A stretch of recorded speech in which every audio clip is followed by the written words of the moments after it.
Okay, thank you very much. The announcements agenda, which is posted here, don't need to go back through there quite a bit because we're near the end of year, which is time in most schools and districts.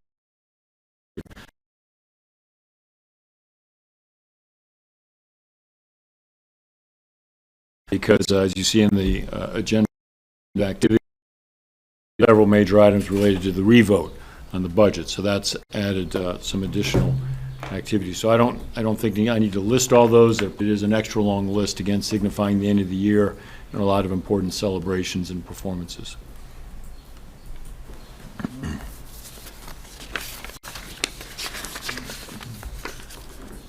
so we'll just move right into your report.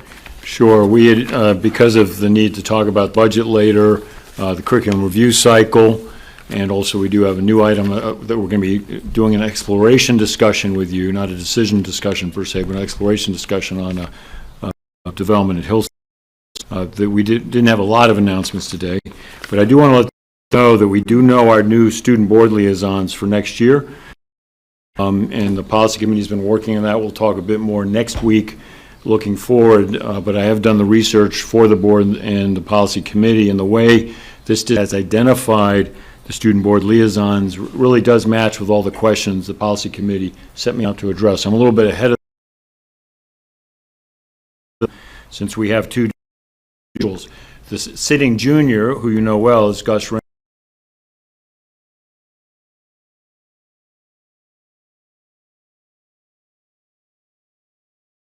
Through a very good selection process, which you have questions I can explain, is Ileana Carvalho, if I'm getting the name pronounced correctly. And I did meet, did I say the name wrong? I'm going to. No, that's right. Okay. So she would be coming on as, and if there are questions about how you went, well, let me just explain a little bit, because there are three of you. It's a school-wide outreach. Gus and some non-representatives go out into, in this case, was all the either English or social studies classrooms to say who wants to be in this role. That people then submit an application. They're then interviewed. Actually, by the two sitting current. Gus is not going to vote on himself. It's really one seat that's open. They make that choice.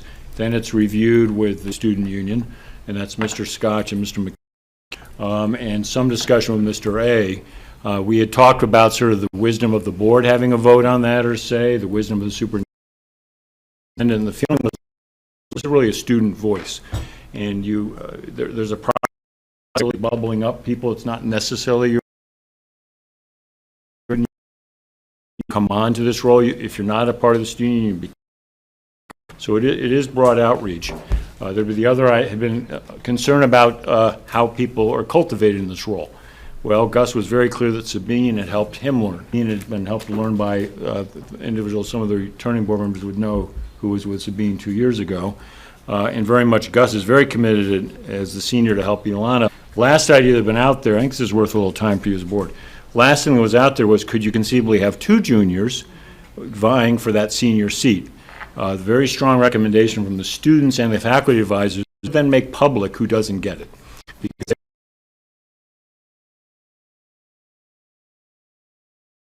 senior year, they would not have that option. I don't know the exact number, but there was the need for some selection. So we have one more year as is, and we'll codify it, but I think it is a good as is. And so I just wanted to assure you of that. The other announcements I really will hold on because in deference to time, but let me cheat. National Honor Society last night, it was the largest number of inductees in anybody's memory. In Hastings, 70 inductees. Dr. Samantha was there, Mr. A and I were there. 0, and all had met the character.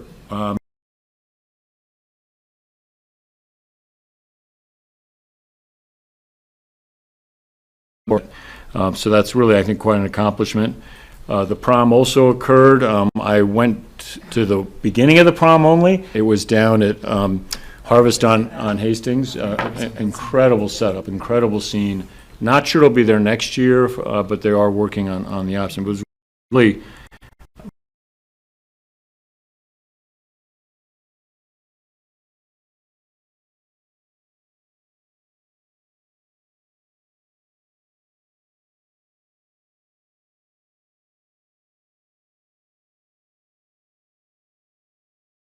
moment. It's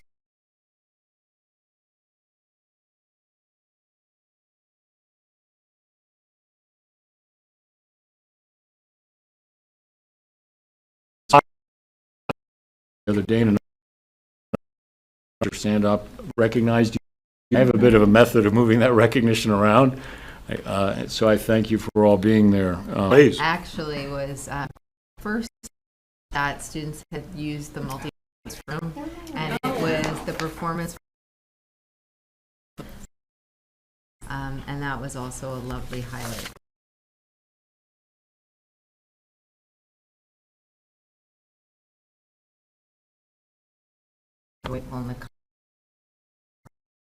It's just a lot of fun. It's just very festive. It was nice that our choruses were asked to. It was pretty awesome to see our singers. Mm-hmm. It's great. Okay, is there a challenge? Trying to figure out, there we go. Okay. So student report, our students are not here. Had any public comment, public show up yet?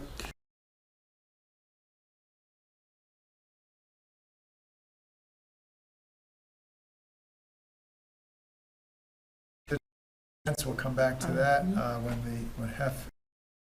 Let's move into the curriculum review cycle. Okay. Well, I am a vision of our curriculum review cycle, and I'd like to thank a whole lot of people in the creation of this. So first of all, thanks to our professional learning committee. That group was the center of this experience. I'd also like to thank the department chairs. The process moved from the professional learning committee to the department chairs, and then from there it went to the administrative team, so there were eyes on that. Then it went back to the chairs, and then it went to the departments and the team coordinators, and then they shared with the entire faculty, so everyone has had eyes on this, and I'm really excited that we have something that the system thinks makes total sense, and delighted to present to you. So, as I mentioned, that was our initial design group, and so the last time we spoke about this was in January, so I'll do a brief recap of that, and then I'll show you where we landed. So we focused with the Professional Learning Committee, and really the key work, the key efforts focused around considering approaches and parameters for curriculum review cycles, investigating current development and implementation efforts that were happening within Hastings in the area of curriculum, and then the actual design, where we had a chance to look at some regional samples, think about what made sense for us and why, and then again that input process. We considered the core principles of improvement science, so grounded in Reich's work actually around the principles and practices of improvement science.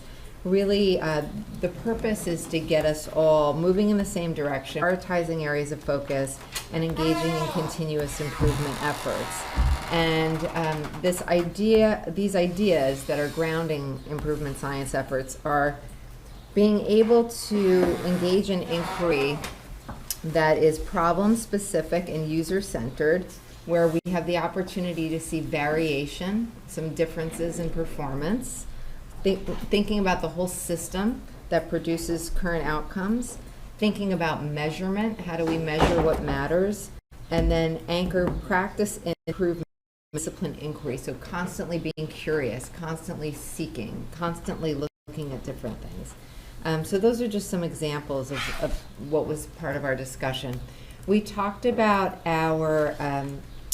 regional samples already. We named and defined our phases, and I'll show you that, but we came up with 4 phases, and it was really predicated around this notion of planning iterative, it's cyclical, and enter into little places. So you can plan, but you can at studying something as you're planning. So you can have many things happening within each of these phases. And then we had input on the prioritization of our content area. And we started thinking about our formatting. We wanted to make sure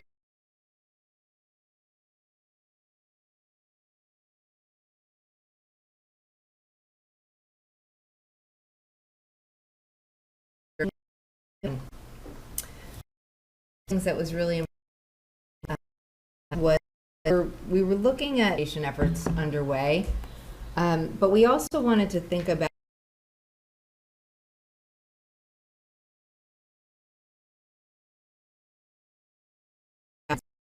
standards when some assessments were like.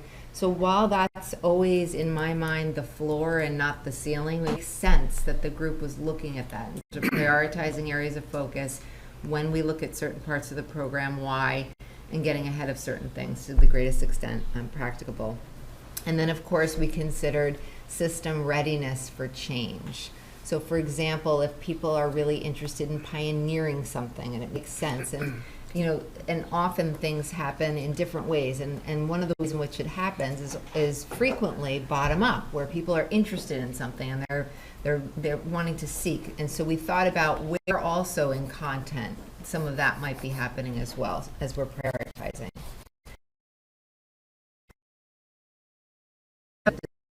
This curriculum review cycle was collaborative, that we were focusing on improvement, that the process was going to be recurring, that we are always centering around improvement, and that is not from a deficit standpoint, but from a deep belief that we can always be doing better. Like that we have great things going on, how do we ripple them, how do we build on those successes, and how do we move things ahead?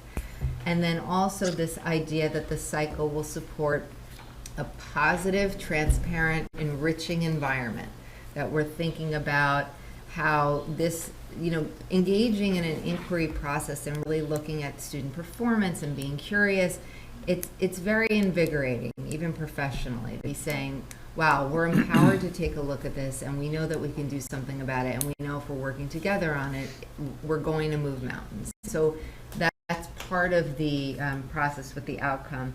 And then it's also looking at all students. So you heard me talking about the principles and practice of improvement science, and one of those is attending to variations of performance. You always want to be looking at what are we noticing that we're seeing in general, and where are we seeing some things that are different, either sometimes weaker, and then where do we put attention to either close a gap or leverage something that's really well and blossom that. So the curriculum review cycle also gives us the opportunity to grapple with feedback that we receive, right? And so thinking about, over time within the system, from teachers, within the system from students, from all bargaining unit members, right? Like thinking about people in their various roles working with children. What are they seeing? What are they attending to? And also, what are we hearing from the community? What are we seeing and what are we attending to? And so it gives us the opportunity to focus those discussions and to have a placeholder of when is the best time to have that when we're engaging in a larger improvement effort cycle. So without further ado, and I think I have to click into it, so let me just walk up there. And it's also posted in board docs. I think I just have to click this middle. Thank you, Bill. Thank you very much. All right. So here it is. So we designed our curriculum review cycle in 4 phases. So phase 1 is centered around inquiry, analysis, research, and planning. And so what would be happening in phase 1? We would be looking at data, and data is not just scores. It's really looking at student performance, it's looking at work sample, it could be anything. It could be looking at what are the current resources that we have, what are you using in this particular area when when we're working it through. So we review performance data, current curriculum materials, appropriate standards, so thinking about what are the expectations in terms of where we're supposed to be. Researching best practices. This is another one that we talked long about. And researching best practices can range from looking at peer-reviewed research and finding patterns and themes and some pointers in peer-reviewed research. It can also be getting together a regional group of colleagues that are in a content area and looking across school districts, almost like a little networked improvement community, and thinking about how things were handled in other places and building on those successes. It could also be going on a visit. So one of the things that I found to be really, really exciting is when we are looking at something, and actually COVID prohibited this, but one of the intentions was when we were starting to look at the mathematics resources, which we were able to have a number that we looked at, the hope was to actually go see them in action with students in classrooms. That was the ideal. We were inhibited, we had a constraint because of the pandemic, but that's also an example of researching best practices, actually going to another school and seeing things in action. And then also in phase 1, developing recommendations for improvement, studying the available curriculum, instruction, or assessment resources that might be out there in some cases, and then determining outcomes and measures of success. How will we know we are successful? And I mentioned it before at the last Board of Education meeting, and it's worth saying again because it's very important, which is that outcomes, there are leading measures and lagging measures. So you may see a change in practice way before you would see a change in student performance, right? So thinking about what are those outcomes and where do we see that? Phase 2 is design and development, and that is around designing the implementation process, including a pilot if that's relevant. So for example, there is currently a pilot going on right now with Big Ideas in 5th grade in one of the classrooms. So we've fully implemented in 6 through 8. We're looking at, to what extent is this going to be something that 5th grade may be interested in exploring and benefiting from. It does not Does that mean, pilot is like one classroom does it? Yeah, it could be. It actually could be. So there's discussion. We're starting to have some early discussions about the seal of civic readiness, for example. Mm-hmm. And so one of the discussions around that is if we design a new process and we want to make sure that we can scale it well and that it goes well and it's not suddenly we go in and we decide to do it with 100 students rather than 5 students, that allows us to tweak things a little bit. There might be different purposes for a pilot, but yeah, implementing it with a smaller group. It could be one teacher, it could be a smaller number of students, it could be a smaller number of grades, it could be one building, but the idea that we're going to try it out somewhere, that we're experimenting with it, we believe it will work well, and we are going to actually learn from what we're seeing and get feedback from students and teachers, maybe make some changes, and then make a decision about moving it forward or not moving it forward. Launching it if it's relevant. I had a really fantastic question that came from one of the team leaders when we were talking about the curriculum review cycle before it was brought here today. And the question was, does this always mean that we're adopting a new program? And the answer is no, because in phase 1, we're identifying what's our problem of practice, or I like to say our opportunity of practice. So what is the data showing us and the student performance showing us in terms of an opportunity? It could also be, for example, if we have very specific goals, some district, in terms of like, what is the district vision, a strategic planning, a portrait of a graduate, a portrait of a learner. Any of these would be examples of, when we're looking at performance data, one lens could potentially be, how are we doing in alignment with that, and where are there some opportunities to enhance things to be able to be closer to the shared vision. So it doesn't necessarily mean a full adoption of a new something. It could be, how do we elevate this? Like, there's great stuff going on.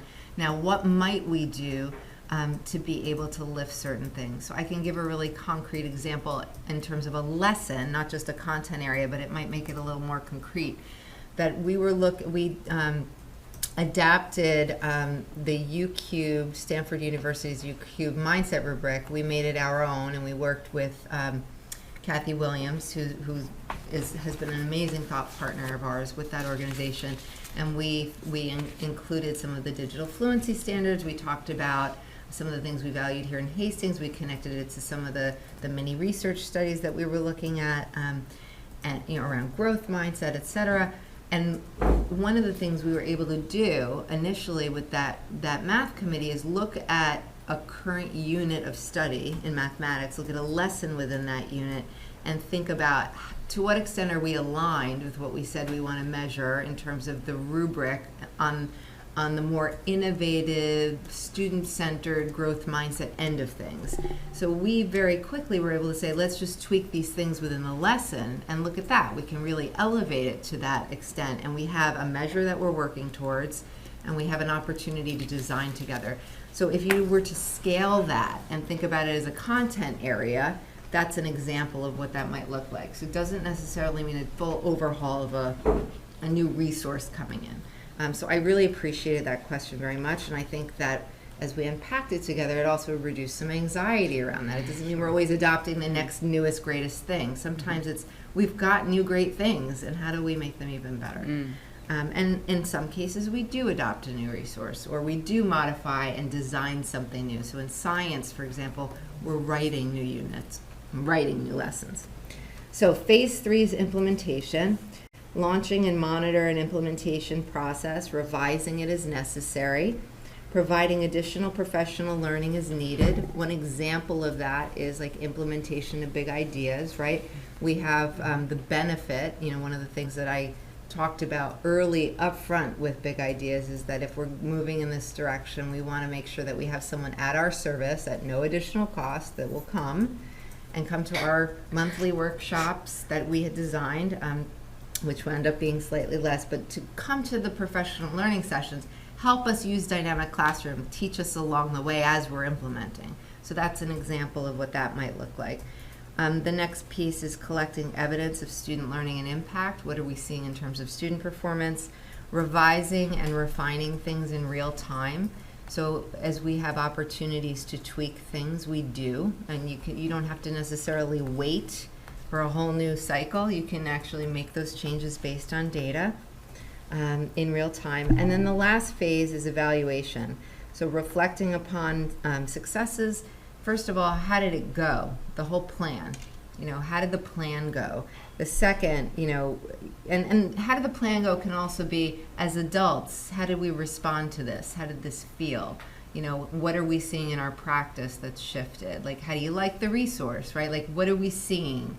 And then evaluating and reflecting upon student learning and performance. So looking over time, looking over a year, looking within a group of students, what are we seeing in terms of the student learning that's occurred as a result of the change efforts. That evidence could include actual observations, surveys, interviews, student work samples, achievement data, and then based on what we're finding, based on the results, then within that phase 4, think about, okay, now let's do it all over again, and let's take another look, and planning for adjustments to professional learning. Are there any additional things that need to happen? Revising the scope and sequence. Are there additional materials? What are some of the future next steps? So those explorations would all be a part of that final phase. So if we could just scroll down without a click, just a scroll. Yeah, thank you so much. Okay, so we built in the gray area, that's exactly what I just described to you, just a truncated version so it all fits on one page. Well, actually not one page, but a couple pages. So we thought it was really important in designing this. The cycle goes 2019 to 2026, and that was deliberate. So we were thinking about 22, 23, 24, 25, 26. That's the 5 years present and upcoming. But we wanted to back it up a little because we thought it was really important to tell the story, because part of how we designed this was based on implementation efforts that have already been happening. Right. So those are plugged in. So if you're looking from 2019 until now, you can see where different things were. And in the absence of a cycle, I've mentioned before, I started plugging things in my brain and just sort of, thinking, wow, these are important priority areas of focus. Here's what we're getting from community feedback. Here's where the system is.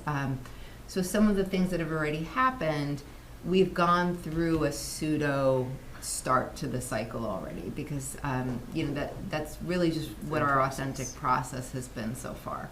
And then moving through, you can see, and it pretty much speaks for itself, so I won't narrate it. Okay, thank you.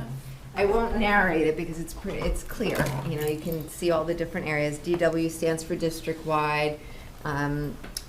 HES, FMS, and HHS are clear. DW district-wide. But, really thinking about the content areas. So we had some really great debate about what we should put in there and what we shouldn't put in there. And what we shouldn't put in there didn't mean we didn't attend to it. It meant we should always be attending to it, and it should be built in. But we had some really great discussions around that. So the content areas that you'll see are really focused on some of that, what you would refer to as like that core content. So you'll see mathematics and science and ELA, social studies. You'll see world languages, fine and performing arts, physical education, and health. And then we agreed as a committee that annual areas of focus would include special education, culturally responsive pedagogies, social emotional learning, computer science and digital literacy, and there's one little caveat to that because there is a state-required technology plan, which I explained. So we do have some actionable goals over 3 years that do sit separate and apart. But in general, the group felt that when we're looking at curriculum, that it shouldn't be that tech is this separate thing. We wanted to make sure that it's being leveraged in service to learning outcomes within content areas, and that we're specifically considering it within the scope of the content. And then ENL, English as a New Language, and that would be annual focus. The other thing we thought about is person power and being able to have really strong, effective leadership efforts in each of these areas. And so special education has a director and assistant director of special education. Additional resources can be put there for more frequent cycling, which is areas of annual focus. Thinking of culturally responsive pedagogy, social emotional learning, director of school counseling. I'm sorry, I skipped diversity and inclusion coordinator, English as a New Language, ENL coordinator. So we have person power to also be providing that additional lens on an ongoing basis in addition to the content area movement. And I see my role as all of it. But that's really important to note as well. So it is designed, again, to be iterative, meaning it circles back and builds on each other. So it also, although we've got it designed in a linear progression, phase 1, phase 2, phase 3, phase 4, I gave some earlier examples of like you might be in a phase and you might learn something, so you might be implementing and you may say, well, that's curious. I'm noticing this. Suddenly you're in an inquiry. You're back in phase 1 in a sense. So there could be these many things happening within a phase. So the committee really wanted me to be very clear to share that this is not meant to be this very lockstep, we do this, but that we're being responsive, and that can mean some movement within each phase. The other thing that was really important that came from the committee is that this is not meant to be carved in complete stone. So if something is happening, that the group reserves the right to say, you know what, it makes sense to escalate the work we're doing in this content area, and here's why. Because in real life, things happen. We could get a new guidance coming down, or we could say, wow, this is taking a little longer than we thought, or this is taking not as long as we thought. And so we want to make sure that it's a living document, but it is a really clean, clear roadmap that we designed. And then finally, the last thing is, again, there are state implementation timelines that are associated and recommended for each of these content areas. And so again, that was a major factor in our design process. It is also why you will see things like, if you look at 24-25 and you're seeing phase 4, science is focusing, in terms of the phase 4, you're looking at earth and space science and you're looking at biology. In the implementation timeline, sometimes it's not like all science all at once. sometimes it's like there are many different types of science courses, and the state is prioritizing this now, and this in a year, and this in, so we took that into account as well. So that's really the flavor of all of this. Little snapshot, and really just want to take some questions, and want to say a whole lot of thank yous to a bunch of people for really strong involvement and collaboration around this. So. Can you take us through like one topical area, just as an example? Because here, it's very theoretical. Yep. And I think it would be really illustrative to kind of say, all right, let me give you an idea from an ELA or from math, or, Sure. you know, we met, we talked about this came up, you know, obviously edit where you have to, because maybe some of it was, you know, Yep. in-process conversation, but just to see us evolve, see how it evolves through the cycle. Sure. So I think, I mean, one of the things that I can talk to, like we're in right now, and it's alive and well, I could pick math, I could pick science, but those have been my key areas. You know, at Hillside, I've been working with Amy on ELA, and all right, let's do science. Okay, so we're looking at science. We have science was, so taking a look at performance data, how are our students doing? And across the board, our students are doing very, very well in science on standardized measures, right?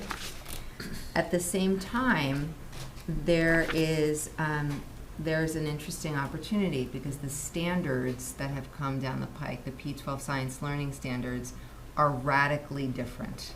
So they're looking at cross-cutting concepts, they call that, you know, which go across content areas. They're looking at something called disciplinary core ideas.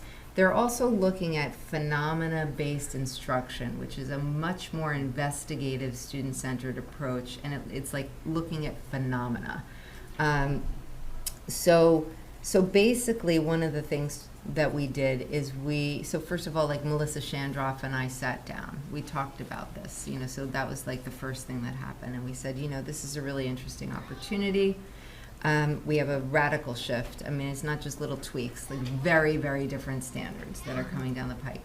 We're going to need to engage in some alignment efforts. So let's take a look at what students are doing. What are teachers teaching? How is that looking in the classroom? So thinking about phase one, right? Then we're looking at, so research, right? Like research, remember I said could also be like, what are other districts doing? So regionally, across the board, like looking at many districts, a lot of people were starting to do, you know, starting to ask the region around who is the mainline person to the state that has been like very well regarded as like the science guru who interfaces with state ed. And that's how Helen Pashley emerged, okay? And so then Melissa and Helen and I met, and we brought in Robin, and we brought in the building leaders, and we started thinking about, you know, what is it we're trying to see here, determining outcomes and measures of success. That little group worked to develop a plan and recommendations for the improvement process, which was around, let's take a look at what the current units of study are. And the way that we can do that is we can plot it out in a grid, kind of like the one that you're looking at, to say, you know, what are the units of study in kindergarten, in first grade, in second grade, in third grade, you know, up and up and up. And let's do a heat map, meaning we're going to color code them. To what extent are we seeing, you know, in terms of our research, like what extent are we aligned to the current standards? Like we're unpacking them, we're taking a look, we're seeing what students are doing, we're seeing how we're teaching it. And we have these beautiful color-coded implementation maps, essentially, of like, this unit's super strong and this is not at all aligned and we have nothing for this thing, right? And so being able to think about, all right, so what do we need to do? So then we designed an implementation process, and really what that was is meeting with teams, with Helen, with what was provided in terms of where we are, and looking at that, and then thinking about what do we need to know in order to align this well. So for example, when we even look at the standards, do we really understand, and we have brilliant educators, so it had nothing to do with that, like when the state puts these things in black and white, like do we really understand? We have a shared understanding of what that means and what it looks like when students are engaging with the material. So that's what the professional learning centered around, some examples, some engaging teachers in doing some of those things, like to feel it, to see it. And then designing the implementation process is really around, okay, how do you want to prioritize your units of study?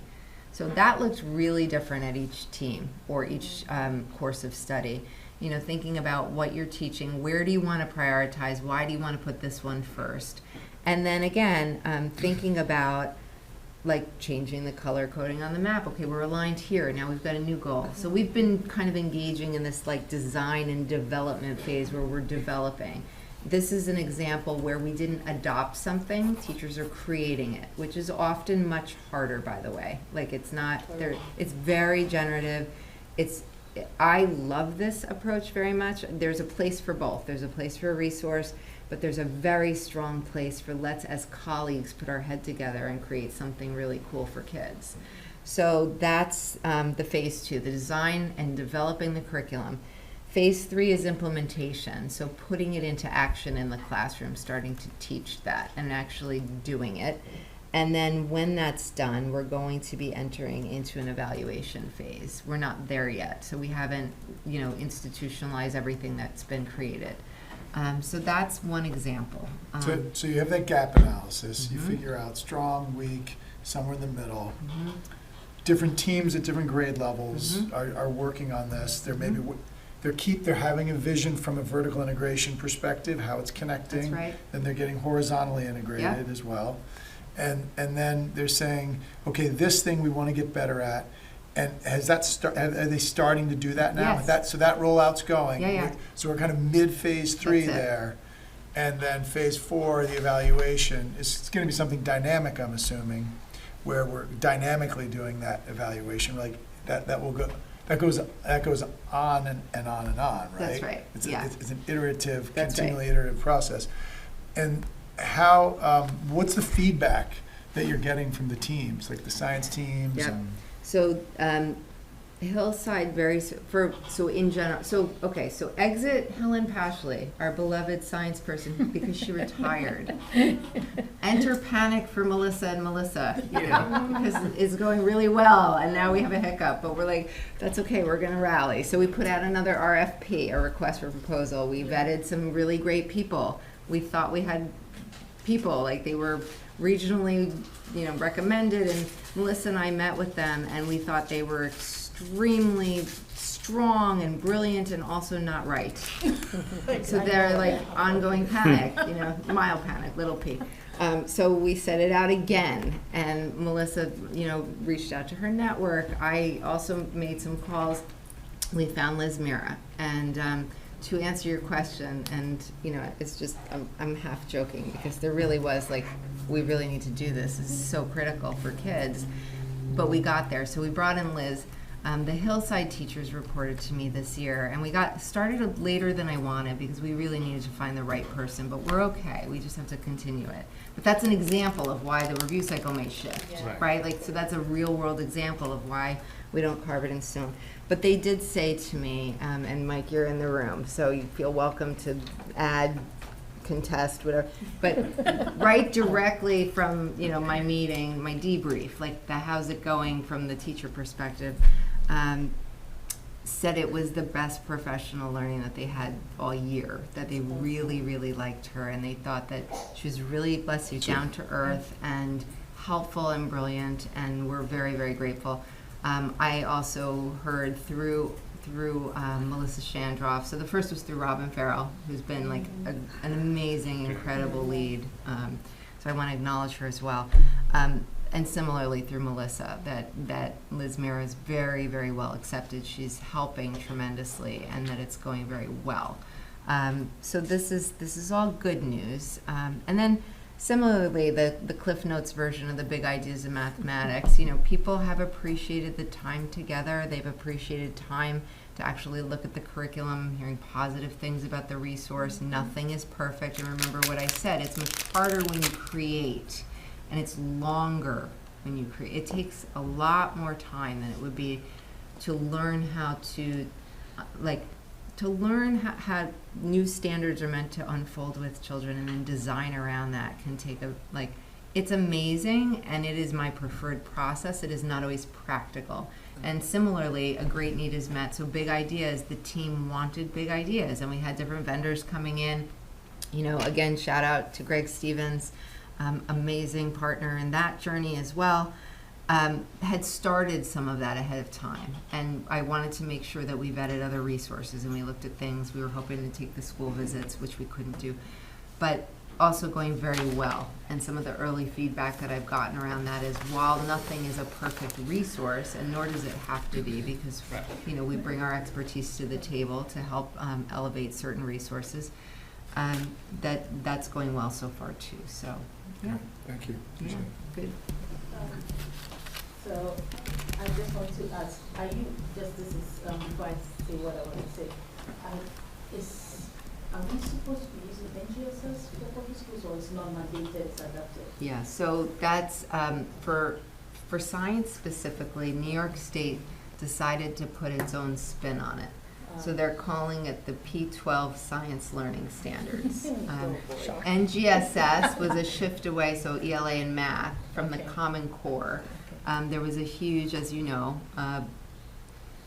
in my professional opinion, the rollout was not as ideal as it could have been. So I personally believe that had the rollout been different, how they might have done it incrementally over time, this one builds on this one, builds on this one, it might have been stronger than assuming everyone had the prerequisite knowledge in their particular grade to just bing, go into that standard.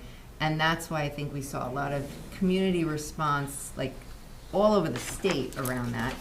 NGSS ELA math is almost like they're not radically different in ELA and mathematics, but there are some tweaks.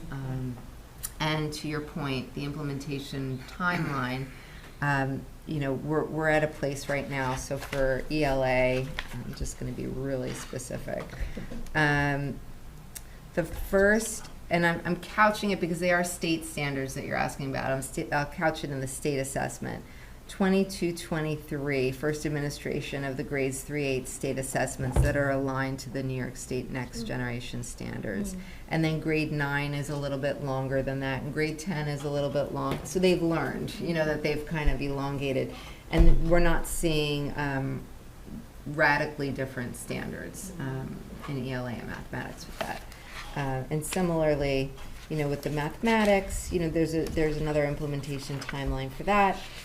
But basically, there is an expectation that we are aligning, is the best way that I can say it, that we're well on our way. So what I wanted to say is that I really, truly appreciate this work. Thank you so much. I do too. Thank you to our committee. They were amazing. Yes, and the committee as well, because again, this is really student-centered and student-focused, and I support you fully on all your initiatives, as you know. And I also wanted to add that, again, you've stressed this, and just to add my voice to it, that there is reform. I mean, I like to use the word reform instead of changing, because sometimes people think it's changing is just changing, but reform requires that it's an adoptional change that will foster improvement. And so the reform will always happen with curriculum. And thank you for stressing that point. Yes. My big ask, which I know most people are figuring out, and I'm hoping that, and I know a lot of schools haven't yet done that, including colleges, is this.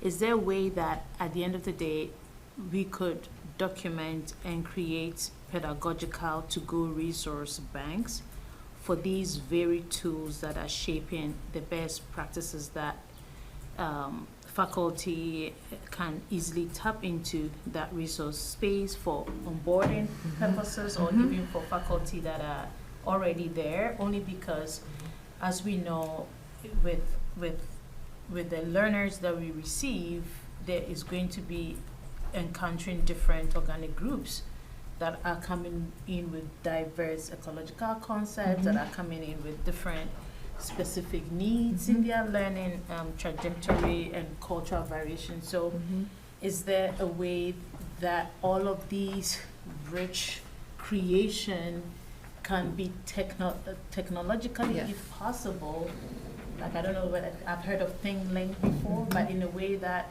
faculty can say that, today my group of students, this semester or this whatever, academic year, my group of students, I feel like I need this approach more. Is there a way that all these rich resources can sit technically? Yes, and I love it. What we've started so far and need to build on is leveraging our Google Docs. We have Google folders. We have a shared folder, so across the team. And actually, science has had access across all 3 buildings, like the subfolders, right? So we are leveraging actually just what we've got, and people are commenting and editing and being able to work in that way. The other thing that I think is of great value, and it's not as memorialized as in the Google landscape where everything is physical, is time to talk and unpack and say what went well. So you heard me talking even about mathematics committee, the lesson study, pushing into each other's classrooms, talking about practice is extremely powerful. And I think if you hear something from a colleague in terms of resources, that's really, really great too. I did mean to say one more thing, and I have to say it because I feel like it is my ethical obligation to say it. I cannot do any of this without a budget. I cannot pay teachers to do the work, cannot pay high quality people to come in to be our thought partners who only do their content. And I honestly believe it would be a disservice to our district to not have a budget. Put a point on that, and you'll see in the contingent budget, we have on the list, because we have to, things that would make this all not doable. I mean, that's where we are in Hastings right now. You're going to be hearing that a lot from me over the next couple of weeks. I have a quick question, Melissa. It's so exciting to have a roadmap, right? To know where you're going, right? Just have to get there. So I have two questions for you. One is around, and if it's not relevant, just say we can discuss it later. I don't want to take up too much time. Around AOK, I noticed that we got like a survey for 6, 7, 8 asking what kids are interested in taking. And is that around just trying to make sure that we're providing things that the kids are engaged in, or is it responsive to the state requirements, or like somehow around this? I'm just curious. Yeah. So while AOKs are not electives, right, so everybody cycles through, it is part of our program, they function as an enrichment type, not core content course. With the exception, perhaps, of anything that's within like the computer science, digital fluency realm, because believe it or not, there are new standards around that. So thinking about how do we fold that in, and also how do we have some dedicated, something about like Project Lead the Way, for example, like some dedicated time for that.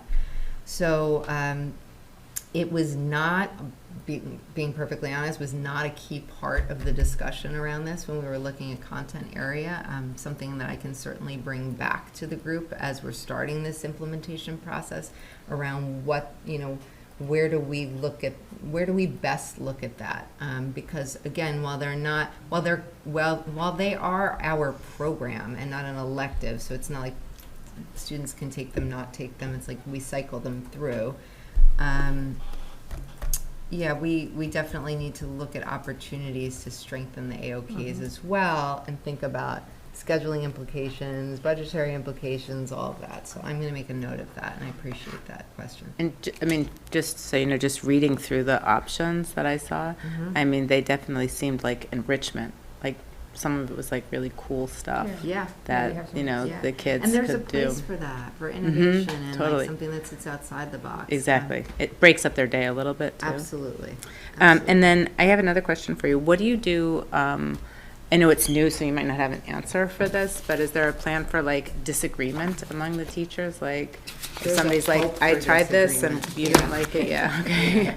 No, there's actually very much a hope for disagreement. So we already started we met with the middle school ELA department in preparation, almost like the pre-phase one, to take a look at, we had shown you the learning impact data, and you may recall the circles and the scores and so we met with the department to look at that too and think about, concurrently we're thinking about the curriculum review cycle, and that ELA for middle school was recommended by the group as a next place to put some focus. And, part of it is taking a look at what are we noticing and why is it an area of focus, right? Just to make sure that people were really clear about why, not just the standards, but what are we seeing that's really interesting that would cause us to prioritize this area. And then the group started to say, well, I think, and this was terrific, I think it might, the variation we're seeing might be because of this, it might be because of this, it might be, and what I noticed is, and this is absolutely human nature, we all do it, myself included, everybody has to hold themselves back almost. It gets into how do I solve this instead of how do I understand this, right? Because we wanna help. That's the human instinct.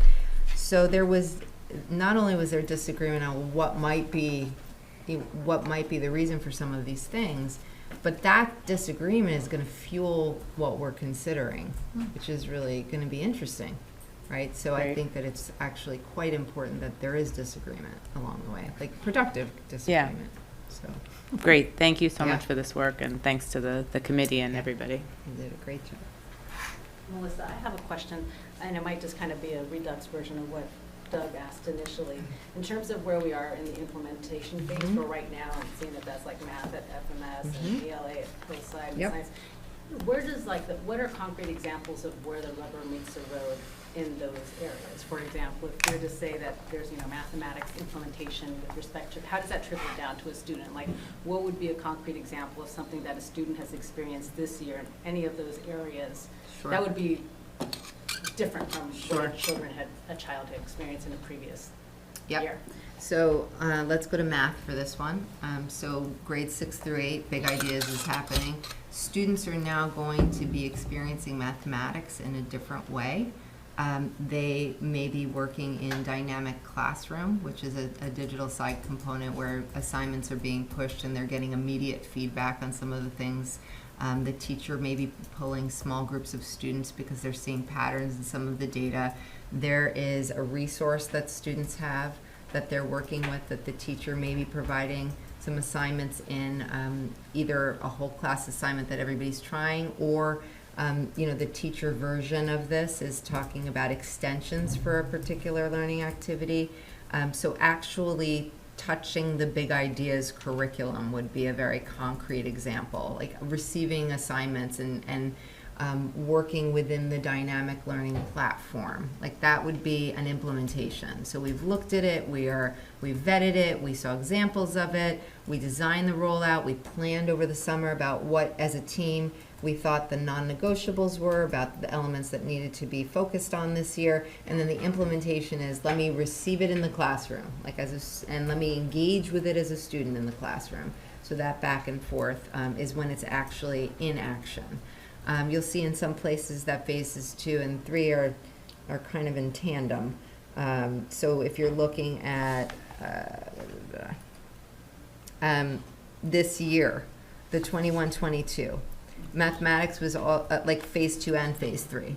We were designing it over the summer, we were implementing it in the fall, and we're continuing actually to do some of that design work and development, as we're thinking about what's working well, what's not. And that's, again, that little mini cycle that I talked about within phase 3. But that would be an example, actually experiencing the resource, experiencing the lessons. It's actually being brought to life. It's not just a resource. I shouldn't say just, because it's actually really important. It's not the resource being investigated by the educators. It's happening in the classroom. We've decided there's an implementation. We are taking this resource and we're going to put it into action. That's an implementation. Yeah. I have one more question, Melissa. And again, if this isn't relevant to this, then push me off and we can talk about it later. Is there a plan within this to look at, because we don't track kids, right, until like high school. I mean, we don't put them on tracks, right? So, so I've heard from some parents that, what happens sometimes is that for kids who are quick learners, that, the teachers rightly are pressed for time, and they have to spend their time like getting everybody up to the standard. And so sometimes the kids who are doing well tend to just get worksheets that just are already things that they know how to do, and I get it. This isn't a criticism of the teachers. Like, I get it. I know that there's only so much time and they have to make sure that everybody is moving. But is there a way to, within this context, to try to help figure out how to make sure all the learners in a classroom can make sure that so the fast learners can move ahead if they are able to? So yes, and that's like the short answer is yes, there's an opportunity for that. I think thinking about that your question intersects with three things, right? One is the actual content that the student's experiencing, differentiation as a technique, so being able to extend or to offer additional support, right? As an instructional technique, which is outside of a curricular content exploration. Great, good point. And then there's the assessment, which does connect very closely with the curricular and the content, because whatever it is, like whether it's something that's designed by the educators or if it's a resource that collects information, that's what we would look at to say, how are we doing? And that would come up as not only within the implementation phase, but also very, very focused in a phase 4, like to really do the evaluation. So there is a place for that. I also want to say that there's not just a one-size-fits-all resource. So we also have, so our diagnostic screeners, like they give pointers in terms of where a student is in a content area and what some next instructional steps would be. And then it gets into, can I pull a group and rally around this particular thing? We have Dreambox, which is also an adaptive technological option, which is that it'll adapt. And so if for an early finisher, for example, rather than a do now or a do later, being able to engage with something that's going to move with you can be another option too. That is more instructionally focused than it is curriculum content. Got it. Makes sense. They go together. Yep, I get it. Great, thanks, Melissa. Yep. Can I ask, is anybody else? This is fast. I just wanted to remind people that it wasn't long ago that as a board and a leadership team, we talked about developing the curriculum review cycle, and now here it is with the plan. And so that's really exciting to see. That was such a big goal, and the other part of that is just that the different buildings are starting to talk about curriculum.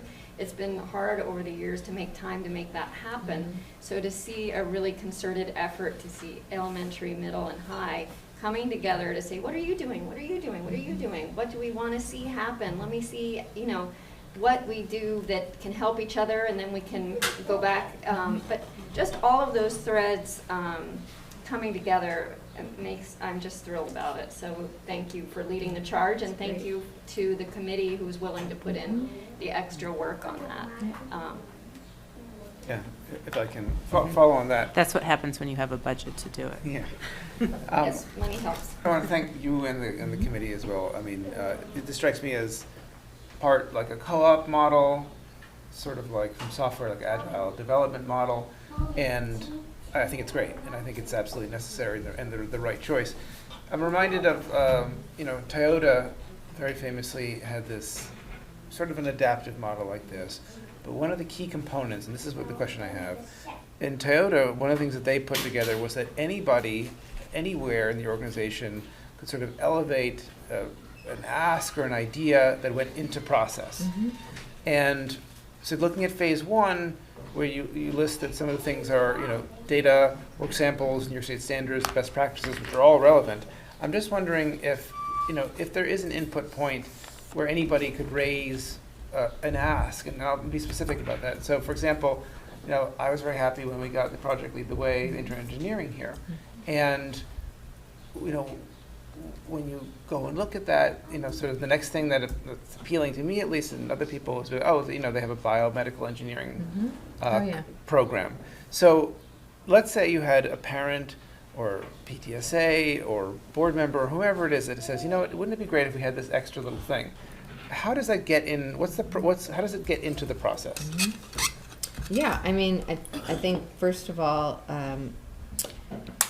you have to have a system that's receptive to listening, which we do, which is really good. So whether you bring it to, one of the building leaders, to us, in terms of the curricular piece, whether it comes from community, whether it comes from within the system, right? All of that's the same, where we say, wouldn't it be interesting if, and then it's important to have a system in general that wonders about things and says, that's really interesting. Like, let's look at that. Like, what, we can probably agree that this is an amazing opportunity. What's the cost benefit analysis? What is the cost of something like this? What's the sustainability? Where would it fit in?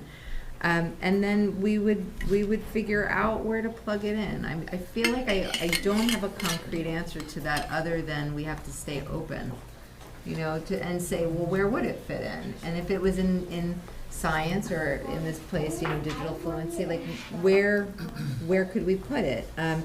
So to your ask, I also wanted to add, it's really great, but like it really is, because to your ask, it also highlights the fact that just because something's not like it's, so next year, if we're focusing on middle school ELA and it's their turn to do a deeper dive, it doesn't mean that nothing is happening in any content area, right? Like we could still do some little things in little places, but the bulk of the focus is going to be in a particular prioritized place.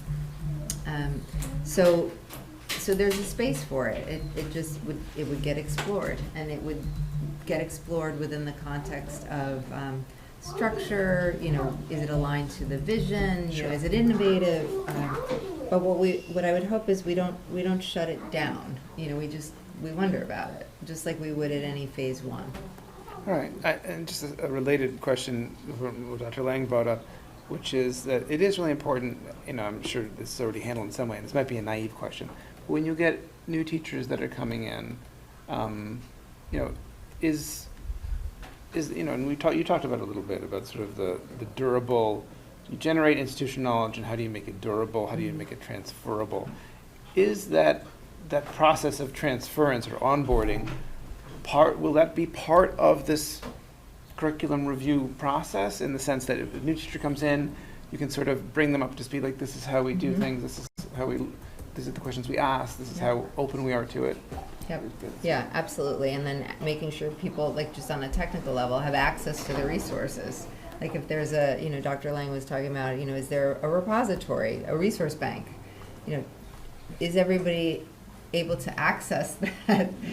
Because then it just becomes word of mouth or what somebody else is working on, which there's value to also, but you want to make sure that people have access to those things. Okay. So, yeah. Thank you. Yeah. Well, I'm excited about it, so thank you for your support. Very Thank good. you for getting everything set up with this, and I hope as the in the coming years, as we build the board agenda, that we can take, now that we've got the process and the structure, we can take different topics and really talk about how they're rolling out, how they're evolving. So I think the public doesn't really get an opportunity to see how curriculum evolves. So I think the best we can do to bring that alive illustriously is good, or in actuality. Okay, let's move on now and go back one item to HEF. I think Kim Meisner is here from HEF to share some grants. So Kim, if you can come on up, grab a microphone. I thought I was early. Yeah, we had a meeting that started at 6, and You were early, Yeah. is the answer. we just need you to grab a mic, though. So let's. Sorry, guys. See you later. Yeah, do you want to just, no, or just sit right there? Kim, you can just sit there. Yeah. Yep. You're either Sabine or Gus now. You make your pick.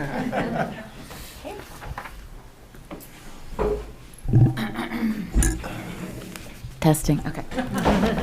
Hi, Hi, I'm Kim Meissner, and Michelle Greenwald and I are the co-presidents of the Hastings Education Foundation.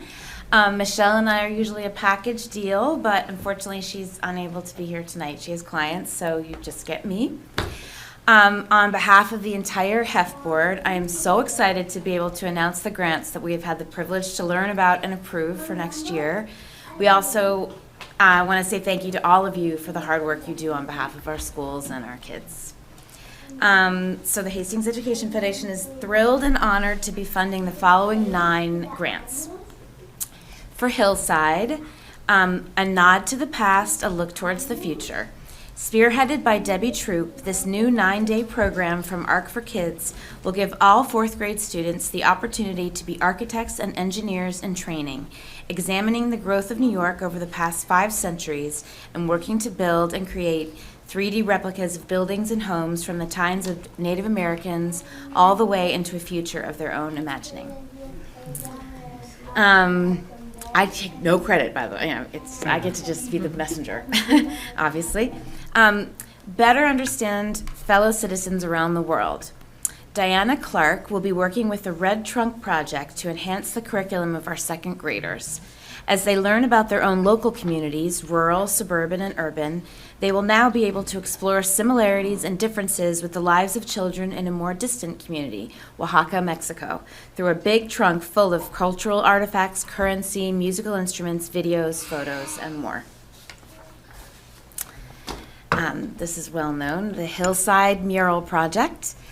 This grant from Ross Abrams, Janice Mateo Toledo, Amy Casas, and Michael LaRocco builds on the wonderful, sorry. Okay. He's happy either way, so he's always smiling.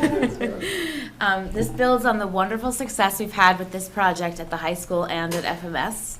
By inviting students to brainstorm and collaborate on a new mural for Hillside, they will have the chance to engage in important conversations around celebrating diversity and creating inclusion through public spaces, in addition to getting their hands messy and seeing their collective work transform a part of their school building into something amazing.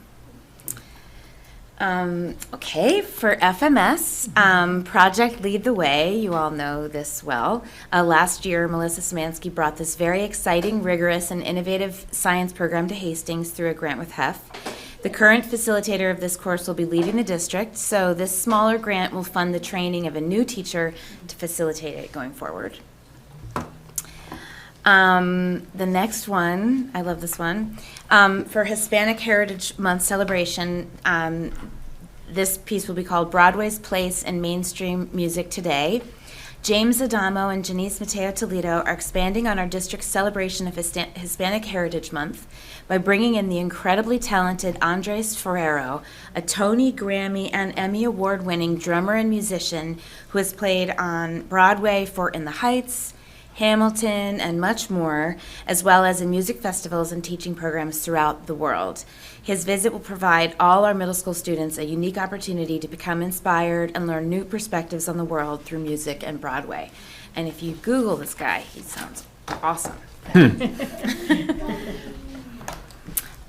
Okay, this one is for FMS and the high school. The Programming Club grant. This is a fun one to read about. The Programming Club was started by 5 students last year with Mark Rosner as their supervisor. These students worked hard to plan and demonstrate their commitment. They created a thorough proposal, they scrambled to get a table together for homecoming, and now they have a successful club of 30 members who meet weekly in the science wing, learning and teaching coding and working on exciting projects together. This grant will enable them to invest in computer hardware and software appropriate for and dedicated to this work, as the individual Chromebooks they have been using are a very rudimentary environment for programming. So Mark Rosner was very excited to tell them that. Okay, for the high school, the Mini One Gel Electrophoresis System.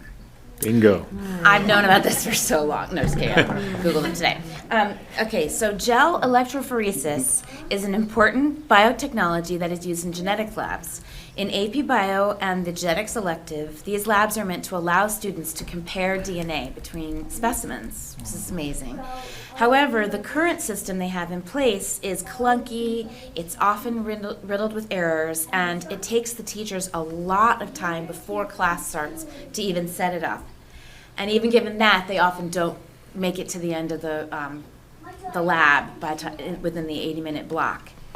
The Mini One system, brought in by Christina Gagliardi, will allow students to complete the setup themselves and run the lab smoothly and to completion within an 80-minute class block, enhancing their understanding of both the technology behind gel electrophoresis and the scientific data obtained from it. Okay. The next one is a grant for Hillside and the high school. This is the Sweethearts and Heroes program. So Julianne Snyder from Hillside and Jeanette Coker from the high school are excited to bring in this highly regarded anti-bullying program focused on building empathy and compassion and teaching our students to promote bystander empowerment through leadership roles. I know we say upstander, but I'm just using their same philosophy. There is also a wonderful mentoring component to this program, which will train and empower our high school student volunteers to visit Hillside classrooms to teach and support younger students empathy and leadership in the face of bullying. And then the final grant, which is for the whole district, Facing History and Ourselves. Facing History and Ourselves is an organization that provides professional learning, resources, and support to educators using history in a way that unites equity, social emotional learning, and civics. Melissa Szymanski and many key members of the Hastings faculty are excited to be launching a partnership with this organization, specifically their professional learning option, Teaching for Equity and Justice. This program will involve multiple workshops, follow-up meetings, and curricular resources for our faculty on issues including history, race, and educational equity, critical consciousness for equity-based work, building teacher efficacy and student agency, and more. Our superintendent has partnered with this organization very successfully in the past. They have a top quality staff and a great record, and we are thrilled to be able to fund this grant in service of our district's commitment to implementing the strongest possible diversity, equity, and inclusion policies and practices.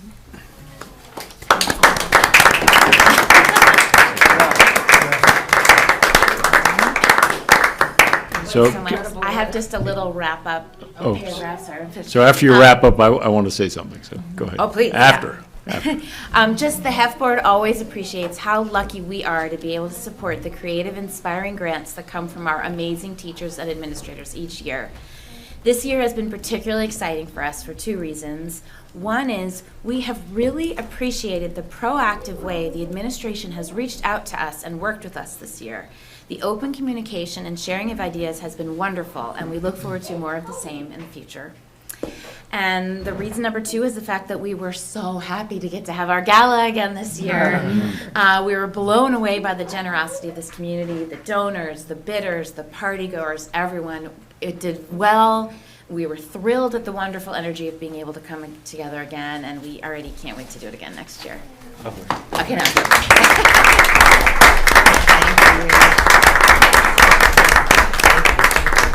So board members may want to say something, but I'll put my rookie and veteran hat on at the same time, meaning I'm a rookie here, but I'm a veteran at this relationship between a public ed fund, a philanthropy, and district. And you are wonderful to work with. There's been a tendency to let these come from everywhere without maybe connection. They come from everywhere still, which is critical to the Hastings culture, but with some connections and some weaving and all the rest. And I think that stands us better to have these go forward in certain ways. And districts and communities that have public ed funds like yours are that much further ahead. And so I really appreciate all of your work, all of your partnership, your support. And Laura Owens was excellent to this stuff. She was really working carefully with us. Yeah. And some very rigorous reviews, which is, I endorsed at each step of the way, and I really appreciate that. So this partnership is fabulous. Keep letting me know how we can do better, because we owe it to you as just wonderful philanthropic partners. Well, thank you so much. We really appreciated the experience that you brought, and we just thought that the whole process was, we learned a lot, and we were really grateful. So, Can I say, I just want to say thanks to HEF and then to the whole community. And in particular, when you're reading those in my head, I was sort of thinking, wow, that kind of lines up so well with where so many things are at. And so it's really lovely to hear that it's like a mutual partnership in sort of aligning these things, because it's, I think the effect is even sort of, magnified or doubled or whatever you might say. It's a great list, and thank you very much. oh, absolutely. And we just enjoy the list as much as anyone, We were Thank you. I thrilled. also want to say something, Kim. Good to see you. You too? And I heard of HEF for a long time, even before I started anything in the community. And thank you so much. I thank you, all the leadership in all the work that you've done. I know for a fact that Peacock is actually benefiting directly to the kids that I need, vulnerable kids, kids with specific needs. And as we speak, they are benefiting only because of HEF. So I really want to publicly say that. It's a lot of hard work, it's volunteer, and we are really appreciative of the thoroughness, and thank you so much. So I just wanted to publicly I feel say terrible. It's just me sitting here. It should be- well, and thank you to you. It's also because of Peacocks. Thank you. Okay. I just appreciate the range of the list, like the breadth that you covered in terms of not just the schools, but the actual subject matter and content. So I think so many different kids are really being embraced by what you're bringing, from the academic principles to the SEL. Rock on, HEF. You guys did your party. Your party was awesome. The party I'm going to take full credit for, but I also really, I think that the way that the building leaders, and I just feel like everyone worked together really well, and to have this really impressive list was about all of that collaboration, so. Thank you. Thank you.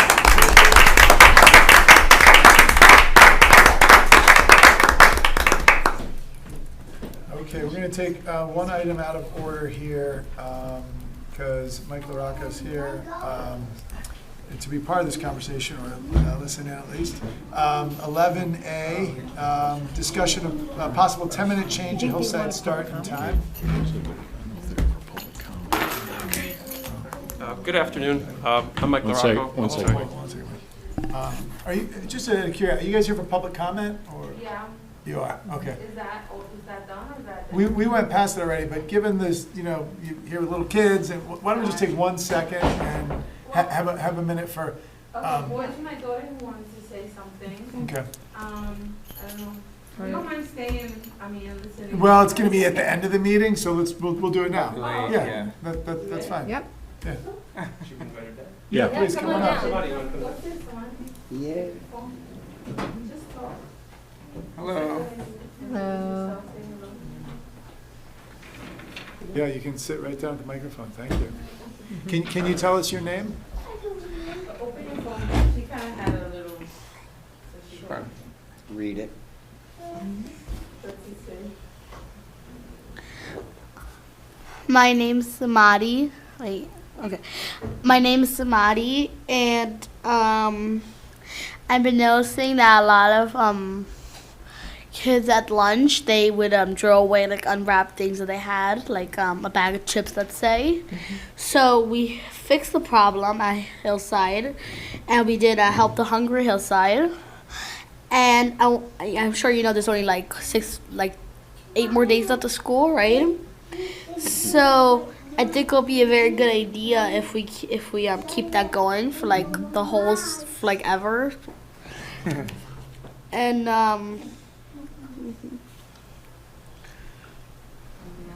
For all the grades, right? oh yeah, for all the grades, not just 4th grade. How many days have you been doing it so far? I haven't been counting. Maybe like 2 weeks? Yeah. For 2 weeks, yeah, Michael has been helping a lot with that. 2 weeks. So we come from, so maybe you could tell them what you've seen at other schools too, right? So like when I went to the younger school, like kids would eat their lunch, and if they didn't finish it, they would keep it. But here they Or like, sometimes they wouldn't have, right? Or yeah, sometimes they don't even have lunch. snacks. Or yeah, at at my other school, we had to bring snacks in because the other kids used to like look at us while we were, if you had a snack in.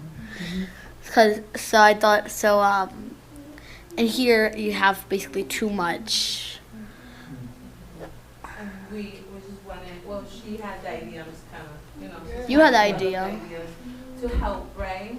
To help, and we contact the food pantry at the community center here, which she's been giving the food to. And it's been, you know, a good amount of stuff, so we always think of like, imagine how much waste, right, through the year and through other classrooms and Grades. in grades, yeah, so it would be great if the school could actually do it because the school wants to do it, not just because she's kind of pushing to get it done.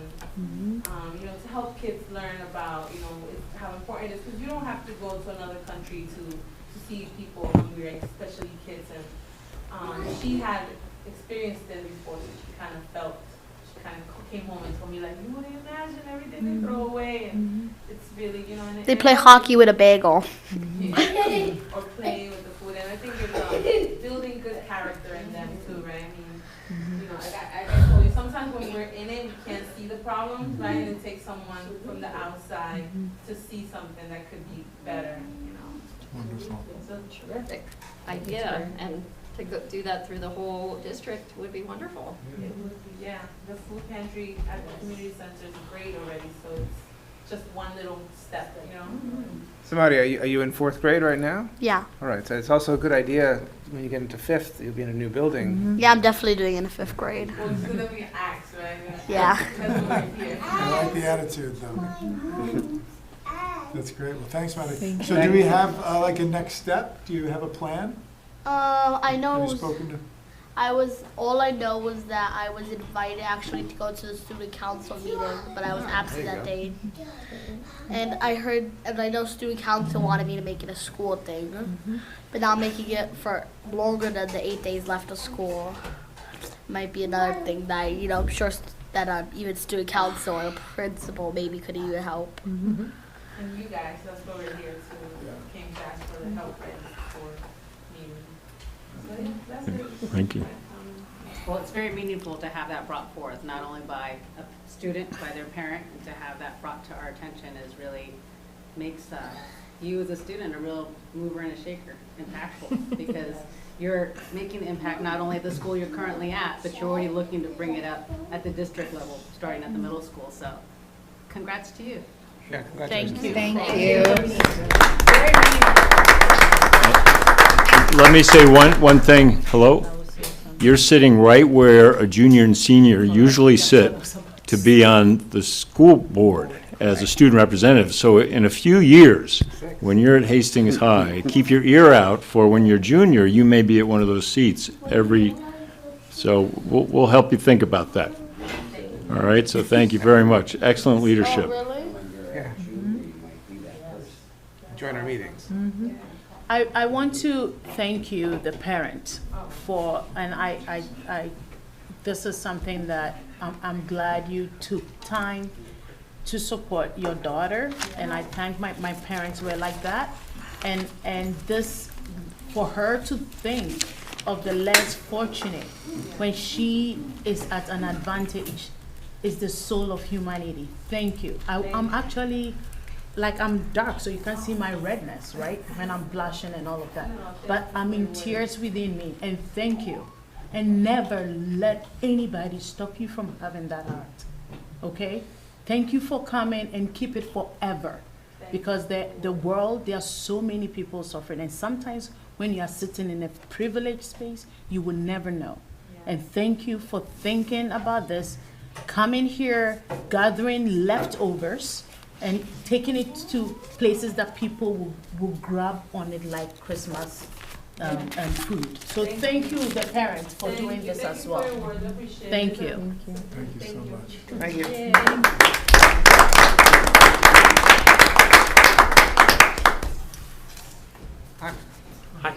So, you want me to- I'll start. So what we have before you is, there are times that ideas emerge quite quickly. And so an idea has emerged from Amy and Mike at Hillside. It's a very important idea. And it relates to a possible adjustment of the start time and end time at the school. And it does relate to where we are also in the whole budget process. And simply put, is we're trying to provide a much better opportunity for teacher collaboration. And so Amy and Mike also working with teachers in the building, checking with parents. The idea is gelling, but per policy, any change to that schedule, I as superintendent need to recommend that to the board. And you have a busy month, but we still thought, even though exploring, though we're leaning heavily towards wanting to implement this for this coming year, we wanted you to hear about it, discuss it, dig into it. So Amy's busy with her family tonight, but given her excellent leadership, Mike's very much ready to explain it, then backed up by Melissa for the larger rationale. And then we should discuss it, because per policy it says recommended and approved. I don't know if that means voted on by the board, but you definitely need to talk about it. So if that's the introduction to this, and also an explanation of the timing. I just think we should be open enough to explore key ideas with you, even if they emerge at the last minute, or else we never move ahead. So Mike. Yes, so good evening. I'm Mike LaRocco, the assistant principal. I'm keeping my mask on because I'm coming off a sick day and I'm not getting really good cues when it's time to cough, so I don't want to throw that out by accident. So we're looking ahead to the next school year, despite all the festivities and celebrations that are going on this month, but we're trying to plan and be prepared as best we can for the fall. And one of the things that has popped up is teachers' time to collaborate as a grade. Now, at Hillside, the teachers have their professional time 15 minutes in the morning and then 15 minutes in the afternoon after dismissal. To use that time for a meeting, once you get started, you're almost done anyway. So it's really not proving to be a very rich time for them to get together. So another challenge we're coming into is also the personnel that cover the teachers. So when they do have their grade meetings, which happens once a cycle, people from around the building have to cover them because they have students that are arriving for instruction. So coming into the fall, we're seeing some numbers drop naturally as the board and the plan is moving forward with the budgets. And we want to make sure that we're providing that time for the teachers so that they can collaborate, and then that trickles back to the students most directly, what we're all looking for. So with that little setup, what we're proposing is a little shift of 10 minutes. Doesn't sound like a lot, but there's some implications to it. It would be a 10-minute earlier start to the day. So instead of starting at 8:30, they would start at 8:20 with instruction. And then consequently, at the end of the day, they would be dismissed 10 minutes early. So then that 10 minutes in the morning shifts to the afternoon, making it a 25-minute window. Now, the beauty of that is there's no coverage that needs to be provided. The teachers can meet not just once a cycle, but twice, 3 times, as many times as they may need. It's up to their discretion. But we would expect them to keep that meeting time at least to a minimum 1 time a week or 1 time a cycle. And what would then translate to is we have more personnel that are staying with their students, starting the days off on like a natural progression, and everything would kind of move forward in a natural way. So I guess the only hiccup in the whole piece is, again, that 10 minutes earlier in the morning, students would arrive at Hillside at 7:40 instead of 50, and instruction would begin at 8:20 as opposed to 8:30. Did I capture that okay? I thought it was very, very thorough. Thank you. I'll just add a couple of things in terms of some of the why. So we recently sent out, actually it was the Professional Learning Committee, this powerhouse crew, sent out a survey about the upcoming superintendent's conference days, about what would be of value in terms of use of time. And I'm just drawing a parallel because one of the things that came back in the results from that survey is overwhelmingly we had a theme of collaborative time with departments, collaborative time with teams, right, to be able to put heads together and do some joint planning. So this would be built in for that. And so while that survey was specific to superintendent's conference day, it's relevant because this would actually, when we're thinking about some of the feedback we're getting from the faculty around that being of value, it would create some space for that. I did just want to add a little specificity, and Mike, thank you. It was just very clear how you started, that students would start the day 10 minutes earlier and 10 minutes later. For the faculty, there would be no shift to the day for the faculty. The day would start the same. The difference is rather than 15 minutes in the morning, it would be 5 minutes before the students came in. And that, again, that the 2 15-minute slots that currently exist would then become a 5-minute and then a 25-minute, really concerted collaborative time. And, you know, I wanted to also give a nod to connecting it to the budget situation, so the reduction in subs. So when we're thinking about paying subs for coverage, it would create some built-in structural space that would help to kind of offset the knowledge that we already know in terms of the reduction in having the sub-budget. On the cover, no coverage would be required because the kids have already left the building by that point, is that right? That's right, Yep. that's right. Yeah, and so, you know, typically, and just, again, to just make that connection really explicit, if teachers are engaged in any kind of professional learning, some work, some curricular efforts, we would typically use subs to provide the coverage, and then if we have a combined chunk of time, that would be something that could be helpful in offsetting the reduction in the sub-budget. Thank you, Mike. You're welcome. Can I ask a quick question? Sure, yeah. From a teacher's perspective, are they apt to, just because, they have those 15 minutes, are they apt to look at it as, that 15 minutes is my setup time, and that if you take that away, it's a problem for me? Or is that not really an issue, or? That time is defined actually within the collective bargaining agreement around how it can be used. And it is outlined there. It's not designed to be a prep time, is my understanding. Okay. Yeah, it's their professional time that they can meet and collaborate with each other.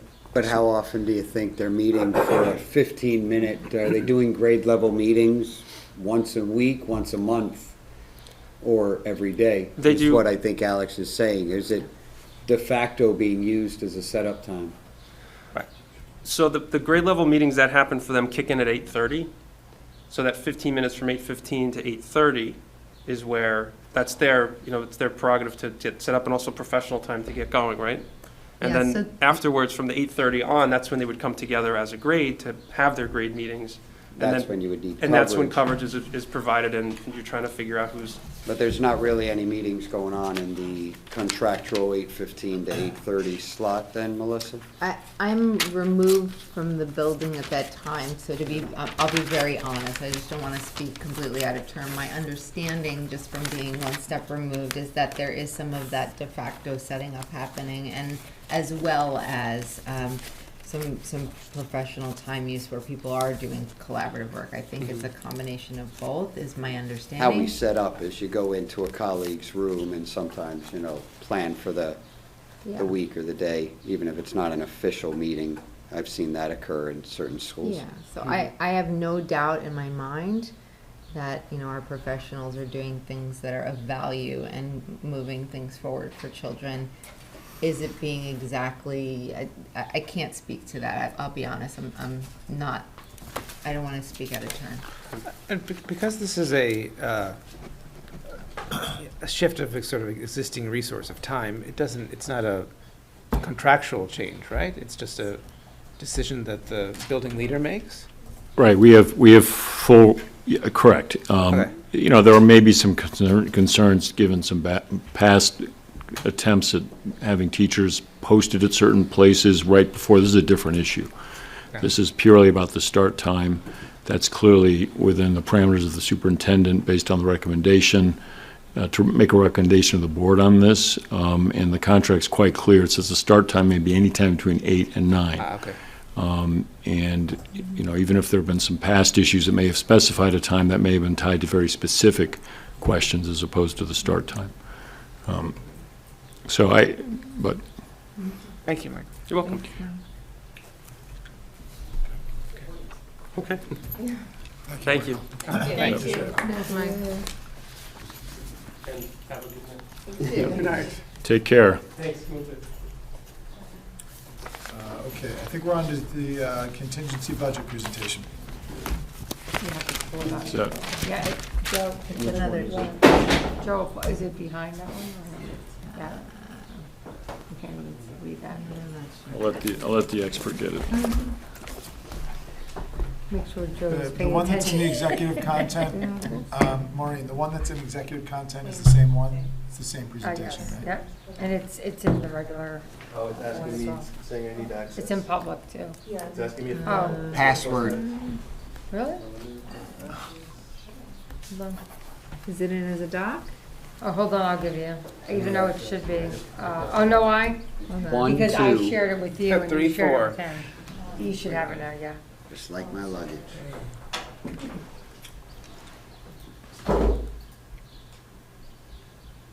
Okay, very good.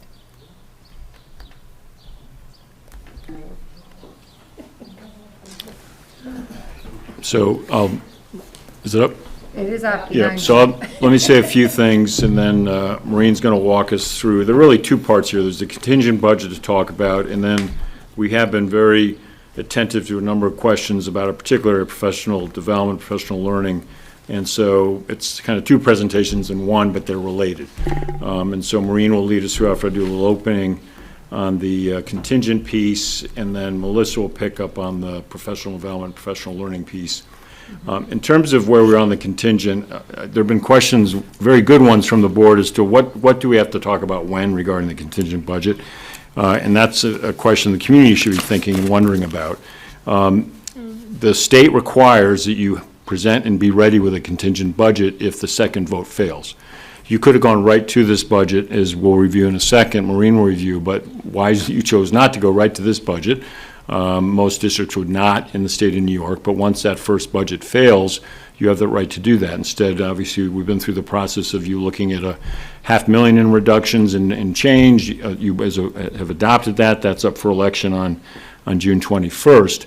But if that vote fails, you really only have about 2 days max, even less, one day, as Maureen says, to then resolve what your new budget is. So for part of that, because of that timing, districts that are in the situation we're in put the contingent budget out for people to see. And we have scoured the law. We've talked to legal advisors. We've talked to other districts, because you're going to see some roles mentioned here. And I've had today to have at least one conversation with one of the occupants of that role. And I purposely was myself in that conversation with Melissa, because it's a very significant role. There are other significant roles here, but that's one where we needed to have that conversation. I said to the board, sadly, I've had to have those in each of my previous 2 stops. You try and avoid those at all costs. But the minute there's a position in the public about potentially being cut, that individual deserves to know about it ahead of time. Similarly, Hillside knew that you were going to be talking about the start time today. We made sure that their staff knew about that. And Amy had done some extra conversations with the leadership there. I mean, it's related. So with a contingent budget, we're at a place nobody wants to be. But we have to look at this. It's stark. It's on top of the $500,000 you've already cut, as Maureen will explain. And I'm going to come back to this more later. And you're going to hear a bit of a stark Bill McCursey. I think I've earned capital being Mr. Positive and Happy. But what I'm going to say is I'm going to lean on my very long career being in every single part of education, all types of institutions, urban, suburban, higher ed, foundations working with hundreds of organizations. And I can assure you that when districts have to make the cuts that are talked about here, no matter how good they are, they're not going to be that good much more. And you can't get this stuff back. You cannot get it back. So obviously, people in Hastings will vote their conscience on the budget on the 21st, but they need to see the stark reality of what we're facing if this budget does fail. Because it's also not just dollars, as the last slide will show. There are really strict requirements put on us by the state when you're in a contingent budget mode. So with that introduction, and I warn you, I'm going to be politely and firmly direct, because we cannot get into this situation as a district. We just cannot get into this situation. Okay, Mr. Happy. No. So we went over these few bullet items at the last meeting, when we just kind of spoke about some of the basic components of a contingent budget, although there are some other, items that we would be required to adhere to under a contingent budget. But really the top 3 to consider, again, are the number 1, which is there is no allowable increase to the tax levy over the current year's levy. The BOE does have some flexibility in determining what is considered an ordinary contingent expense. And I'll just give you just one, what that really is referring to. Typically, equipment type purchases, that's like one item that would not be allowable under a contingent budget. But there could be a time that there would be a piece of equipment that the board, like that you would absolutely have to purchase. So as an example, we even have what are the systems in for the speech? The phone The phone act systems in the classrooms, which are for children in particular have harder time with that, and that's a piece of equipment. So if we had something like that in the budget, that would be something we might bring to you and say, you know, we think although it's not allowed, and you would be able to deem that as a contingent expense. But items like that would have to be really spelled out, and you would then have to approve those, the inclusion of those in the budget. And then the other piece, and we've spoken about this before, the administrative component of the budget, which is just, does not cover a tremendous amount of parts of the budget. The percentage that is in the current year's budget, what that percentage is of the instructional budget cannot be more in a contingent budget. And that's, as an example, we have to reduce our communications person pretty much out of the budget because that falls under administrative component of the budget. And in order for us to stay under that cap, we would have to remove that almost in its entirety. So, or things such as like the principal's office, the central office, the business, like those are areas in which are considered central administration. So you would we've already making some reductions in those areas as part of this current budget you're looking at, but we would have to further reduce in that.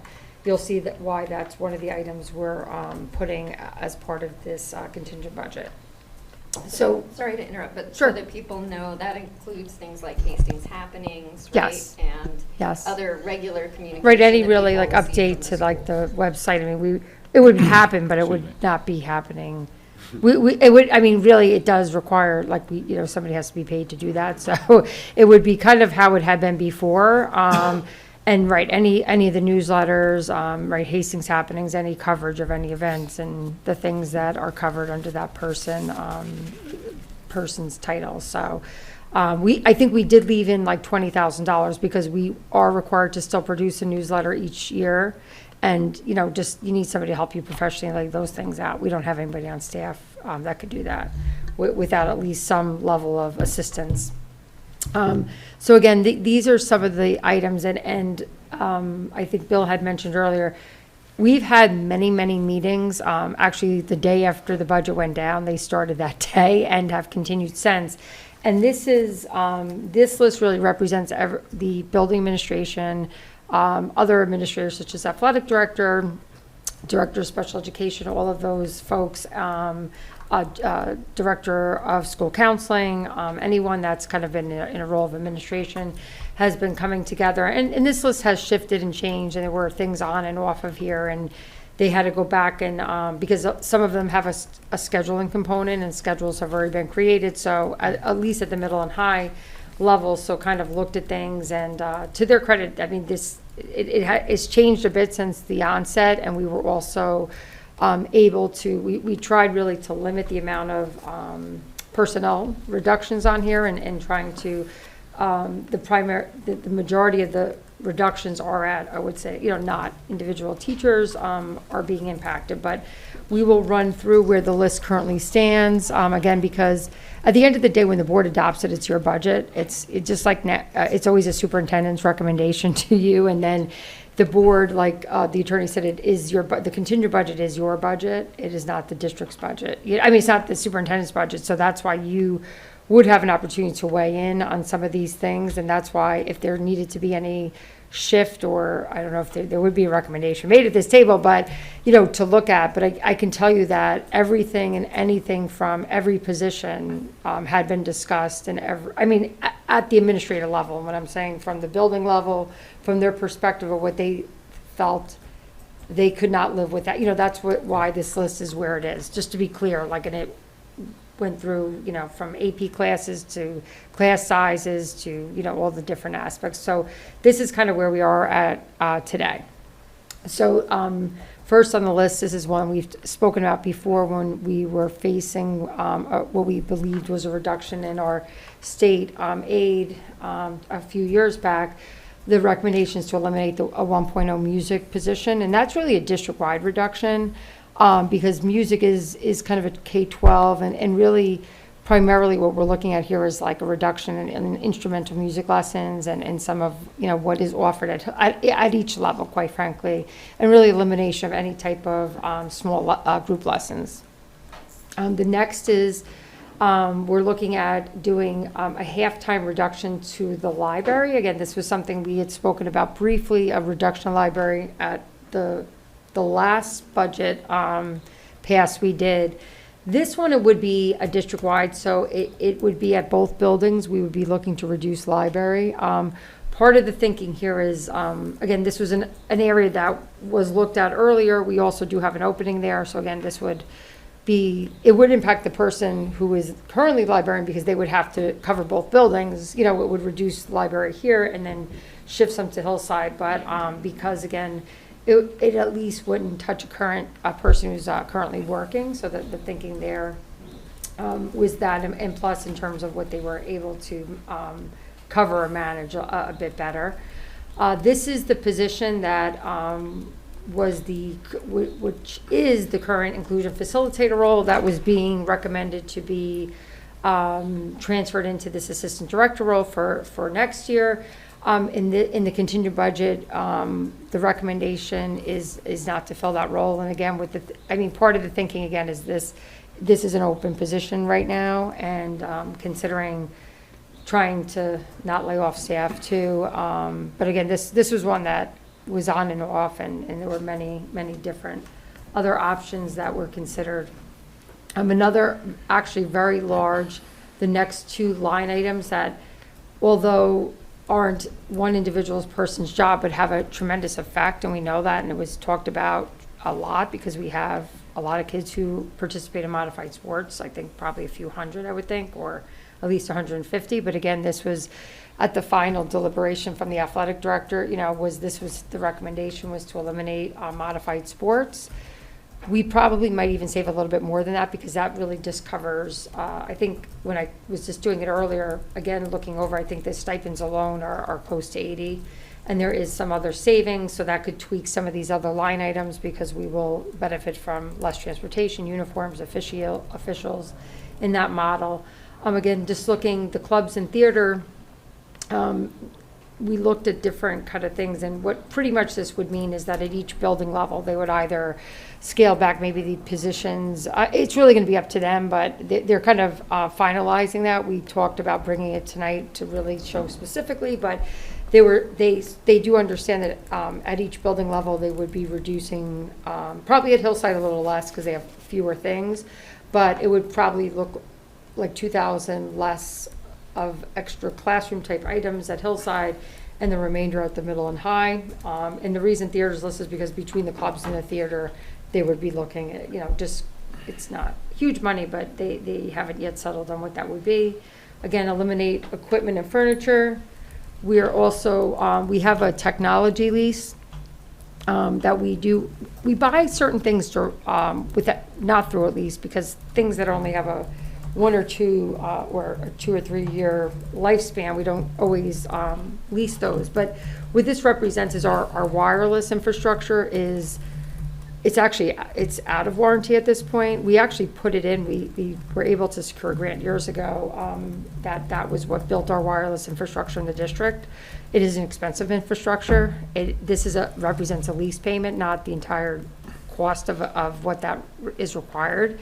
In looking at this, and I talked about with technology, this really means we wouldn't upgrade our endpoints, but we likely would have to do some of the switches, because when your switches are out of warranty is where your cybersecurity becomes an issue, like with, keeping the integrity of the system. And I know that there's a lot of money, but we have a lot of systems, and the backbone of those systems is expensive, and there's certain looking at where we could scale back, it would be likely we would just not go with the replacement of the endpoints. It is working, but again, it would have to be done. It is off of warranty, so there is a point in time we would have to look to do that. And that's also, that technology lease includes the actual materials and the installation, right? There's a labor component of that type of work, which is done through like a Cisco a vendor that has to do that work, because that work is specific, and it's not something everyone contracts out for. Again, reduced communications position. We also, the recommendation, which was not originally on our list, but then came back later, would be that except for our special education students, general students would not be offered the opportunity to attend occupational education programming. And currently we do have students that are scheduled to go out, but they would not, they would be new to it, and we would scale back that. That's for 2 students. It's for 2 slots plus the transportation that we actually share, but it still would save us approximately 55, 60,000. We would not, we would reduce, well, actually at this point, eliminate any. Oh, I'm sorry. Oh, gosh, sorry. I'm looking at my slide. That's why. I gotta stop looking at my screen because we would we would be eliminating. Now, this is another part of the contingent budget. You're not allowed to have interfund transfer. That's actually a requirement under the contingent budget. So that's also, I mean, we are eliminating it. We would have probably eliminated it anyway, but we're not allowed to have it either. So this was planned for doing some, I know there's some other classroom doors and things we would like to do, and a lot of that's under the safety and security, but again, those are costly classroom doors. You'd be shocked at the cost of them. But, we would be, pushing that off and eliminating doing that work for now. We could look to maybe do something from the capital reserve at a later time. We would be eliminating doing the portrait of the learner work next year. We would be eliminating the work we do at Gravity Goldberg in its entirety.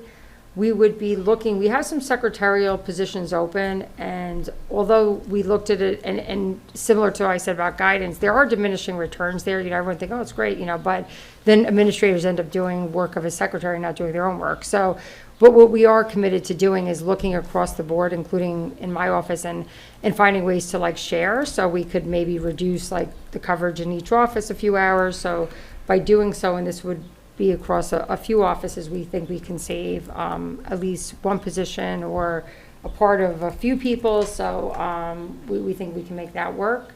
And then again, Melissa and Bill will review where our current professional development budget stands, and then we would further reduce some of the work by 20,000. Now that number, as you can see, is higher than what we would technically need to reduce in this model. And that would bring up, we're slightly above, and again, we would have an opportunity to fine tune it. We knew we were above, but we figured this way, as the board may be having some discussions about things that they think we should go back and possibly look at or consider, or maybe something on this list that people feel that we could remove and then still be within our required reductions. So that is where our list stands, and again, it is reflective of the entire group coming together, and everything was considered, quite frankly. So, and that's where we ended up.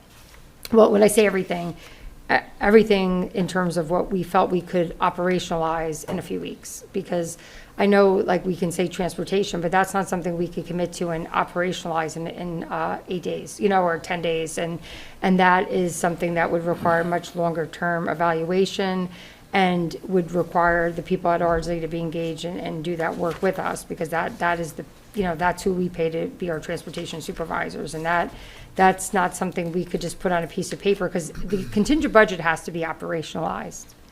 And that right now, we don't even have our full runs yet, because the transportation application process really concludes in April. And actually, a lot of the districts have a longer extension to that. So I don't even know what or who or where everyone's going. I know special education, I was told today there's about 3 students they're still looking to place out. We don't even know where they're going. So knowing holistically, that would be required as part of that look. So that was something. Because of that, and because we needed to have something that could actually, contingent budget, there is not we'll look into it and over the summer. It's that's what it is, and it has to be, adopted in that form. And because it's more rigid, where you can't really transfer, you can transfer if there's a real emergency, and we'll talk about that, but it doesn't allow for transfers the way the board normally does between some of it. There's more regulations around that. So this is before Bill and Melissa get into some further details about some of the thinking around the reductions in professional learning and what still remains, so the board has a full understanding of maybe areas where there is still some money left and some considerations around that beyond what we presented. These are just some other implications of a contingency budget. So this one too is going to be really tricky, and I have to see if Joe has, or I know they've been already calling our outside groups. So facility and field usage under any outside group using our property, it is no longer like, oh, well, like as long as we don't have staff there, even using a soccer field, they have to pay us like for seed, for cut, like they don't do that currently. Everyone uses our facilities for nothing. And actually, quite frankly, there is a tremendous amount of, we would probably, if we did charge people or if they didn't, there would be a savings, that is true. Or there would be less maintenance costs because the use that they get. So under a contingency budget, this is something years ago, there was no use of it. And some districts will just hold to that because they're like, we're not going to sit here and try to figure out what people should pay us for like the heat and air conditioning. Because even on weekends, we drop our heat on weekends when we don't use the building to unoccupied. When CYO rec, anyone uses our buildings, we have to have it unoccupied.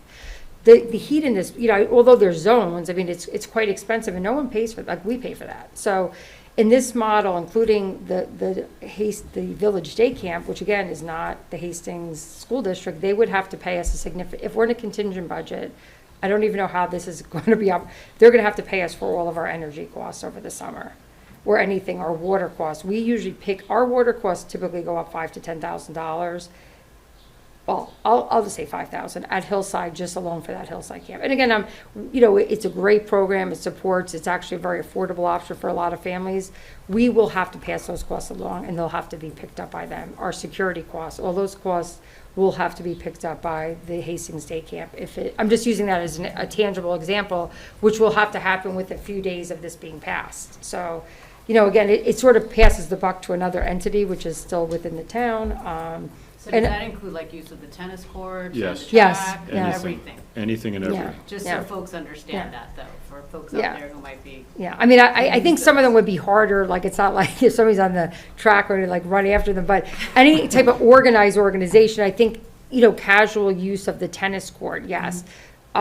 It's organizational use of spaces that will have to be charged. So Right. like, not like if you were down there on the track, you wouldn't be charged, but it's those, like organized, so we know ASO, we know Rivertown Soccer, we know Hastings Little League.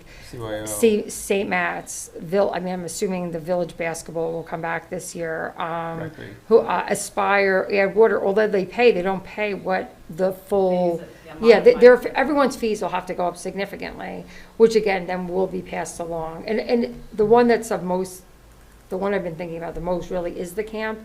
Because of the fact we don't use Hillside in the summer, we would not need to use it. The cost of, we always see the uptick because we get the usage of the water bill, and being there's, the air conditioning things, we wouldn't be running it all day long, so. That's sort of a requirement It's a of requirement. schools. When you go into a contingency budget, you have to be, Yeah, we have no choice. Like, we would, there are no free Right, no. resources of your contingency No. budget school. no. And that's the rec center who runs that. Yes. All these other programs. And the village doesn't participate in the payment for any of that.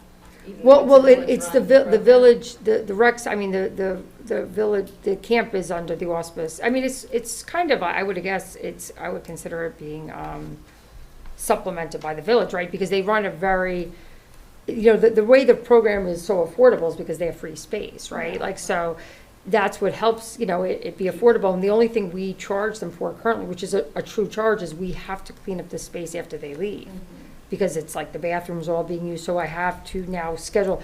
But I'm saying now, even in addition, they get a lot, we clean up all day long. You have hundreds of children in a school, the bathrooms, the toilet paper, all that, we just replenish, we don't charge for that. And again, that's been forever, but this would be a situation of, I'm just using that as an example of this. Outside of our control. Yeah, outside of our control, yeah. So I don't know what even that looks like. I mean, I kind of had said to Connie and Joe, I said, please give them the heads up, because I don't know what, we would have no choice. That's not like, oh, we didn't tell you in time. It's just, we didn't know we'd be in a contingency situation. So, that's actually a great concern, because I know that's going to have a large impact on that program, and, or any program, quite frankly. But that is something, and quite frankly, with the bills right now, our energy bills are, I mean, this is another aside, like, quite frankly, even under our current budget, I'm extremely concerned, extremely. Our energy Yeah. bills are, since we even set our budget, are just skyrocketing. And, that's without air conditioning, so I'm like, did the June bill, when the June bill comes in, let me know, because it's actually scary. And there was actually, I just got an email today saying that the county board that regulates school districts, I mean, this is not a contingency budget, they are passing along another charge to us because they regulate, our rates are much better than what homeowners pay for kilowatt hour.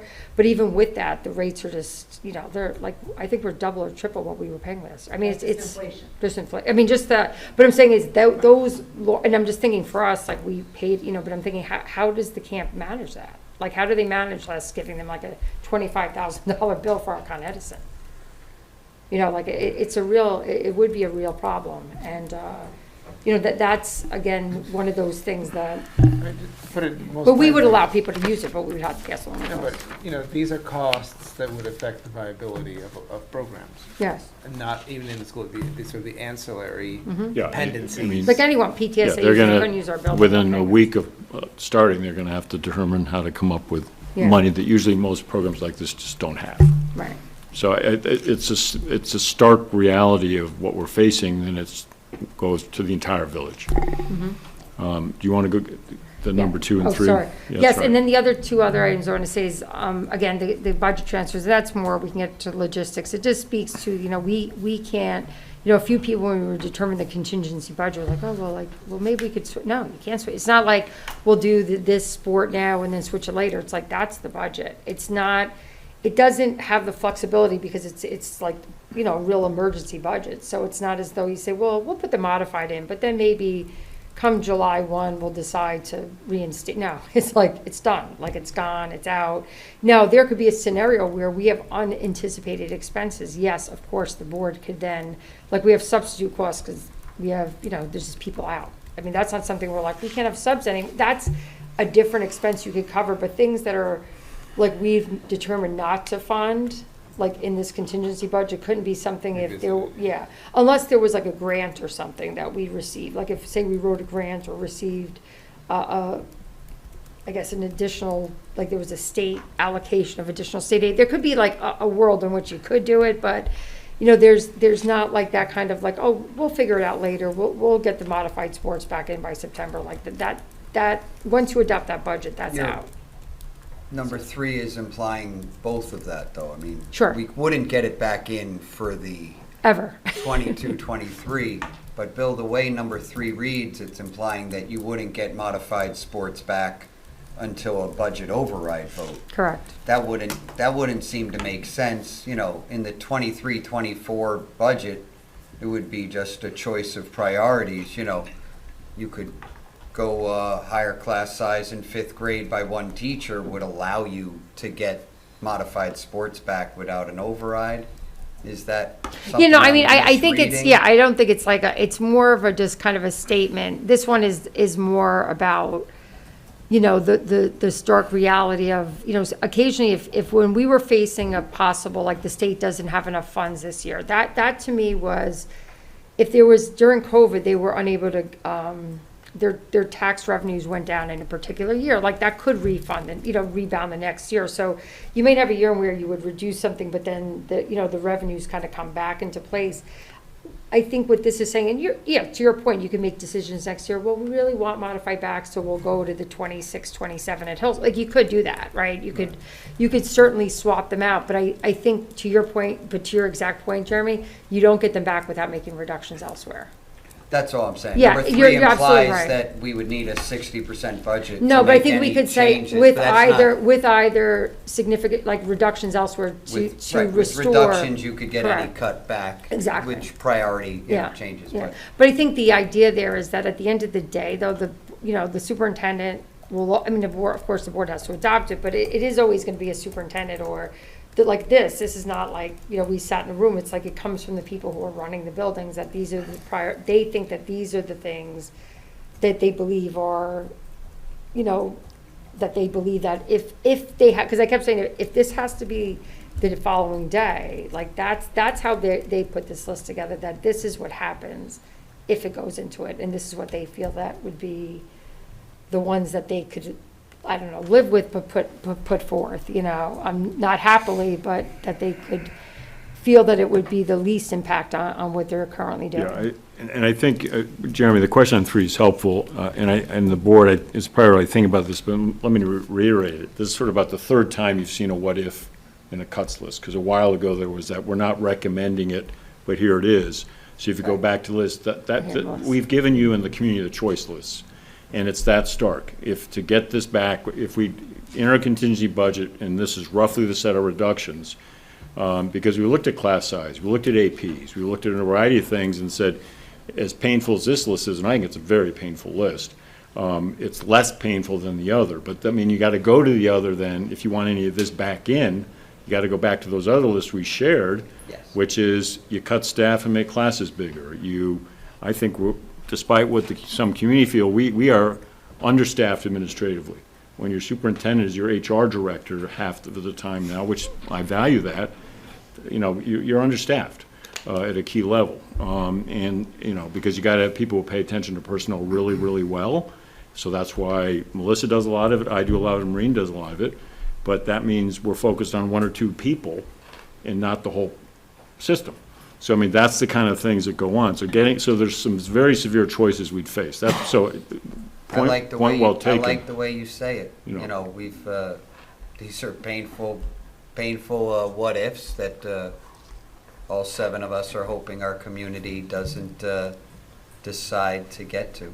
Yeah. I just was confused by the way number 3 is written. Yeah, because it's probably not written the best way, It's yeah. not an accurate way to present it, and I think the way you have both presented it is like, Yeah, so- we're required to talk about a painful Yeah. budget, and obviously we've presented a better option in the other one that we believe we have support Yeah. for, but this was required to talk about. Yeah. Do you want us to go through the professional development now, or you want us to zero in on I contingent? personally don't need to see it, I've seen it, I get it, but if the board wants you to go through it, Personally, I agree with you. yeah, I mean, I get it, I get it too. right. But I think it's great to have it I have here. always gotten it. Right. That no.